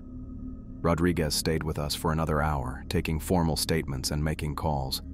She arranged for a patrol car to take Tom and his family to a hotel in Bend, where they could rest and make arrangements to get home. She offered me a ride back to Portland, but I declined. I needed to call Rachel first. After Rodriguez left with my camera, I used the payphone again. Rachel answered on the second ring. "Hello? It's me," I said, my voice catching. Just hearing her voice made everything hit me at once. How close I'd come to never seeing her again, to becoming one of Gerald's puppets. "Marcus," she sounded wide awake despite the early hour. "Where are you? Are you okay?" "I'm in Sisters, at a diner." I took a deep breath. "I went back to Millbrook, Rachel. I found the hotel again." Silence on the line. Then, "Are you hurt?" "No. I'm okay. I got out. I helped a family get out, too." Another pause. "You're really okay?" "Yeah, I'm really okay." I heard her exhale slowly. I was so worried. I've been calling hospitals, police stations. I thought... Her voice broke. "I know. I'm sorry. But I had to go back." "I know you did," she said softly. "Are you coming home now?" "Yeah. Deputy Rodriguez is arranging a ride for me. I should be back tonight." "I'll be here," she said. "Just come home." I hung up feeling lighter than I had in days. Rachel would be there. She believed me now. Rodriguez returned to the diner around noon with news. The tech department had retrieved the footage from my camera, and it was clear enough to see Gerald's face changing, the walls moving, the puppets in the hallway. She'd shown it to her captain, who had contacted state authorities. They were sending a team to investigate the area where Millbrook used to be. "They're taking this seriously," she said, sounding surprised herself. The footage was... compelling. I nodded, relieved. "Good, that's good." She drove me back to Portland herself, using the time to ask more questions about my experiences at the hotel. I told her everything I could remember from my first visit to this last one. She recorded it all, occasionally asking me to clarify details. "We'll find those tunnels," she assured me as we neared Portland. "If they're there, we'll find them, and we'll recover any remains we find." I believed her. Rodriguez struck me as the type who didn't give up easily. She dropped me off at my apartment building around 7 that evening. Rachel was waiting at the door, and when she saw me, she ran down the steps and threw her arms around me. I held her tight, breathing in the familiar scent of her shampoo. "You came back," she whispered against my shoulder. "I told you I would," I said. Several days later, Rodriguez called with an update. State authorities had found the tunnels exactly where we'd described them. They'd recovered the remains of hundreds of people, some recent, some decades old. Many matched the descriptions of missing persons from over the years. But the hotel itself was gone. No trace of it remained, not even foundations. Just forest where Millbrook used to stand. The family, the Reeves, had confirmed my account, and their statements, combined with the footage and the recovered remains, had led to news coverage and official warnings about the area. Signs had been posted, warning travelers to avoid the old Millbrook site, especially at night. I watched the news reports with Rachel, feeling a strange mix of vindication and unease. The reporters talked about unexplained disappearances and dangerous terrain, but they didn't mention the hotel that appeared and disappeared, or the night manager with too many teeth. They couldn't explain it, so they didn't try. Maybe that was for the best. Rachel and I were okay. Better than okay, really. My experience had changed something between us. made us both realize what mattered. We talked more about everything, about our future, about what we both wanted, about the nightmares I still had, where I was back in the hotel, running from Gerald and his puppets. I was physically safe, back in our apartment in Portland. But sometimes, in the quiet hours before dawn, I swore I could hear the grinding of Gerald's vacuum in the hallway. And occasionally, in crowds, I'd catch glimpses of pale figures watching me with blank eyes, only to disappear when I looked directly at them. I never told Rachel about those moments. She believed me about Millbrook, about the hotel. That was enough. But I knew the truth. The Millbrook Grand Hotel was still out there somewhere, waiting for unsuspecting travelers who needed a room for the night.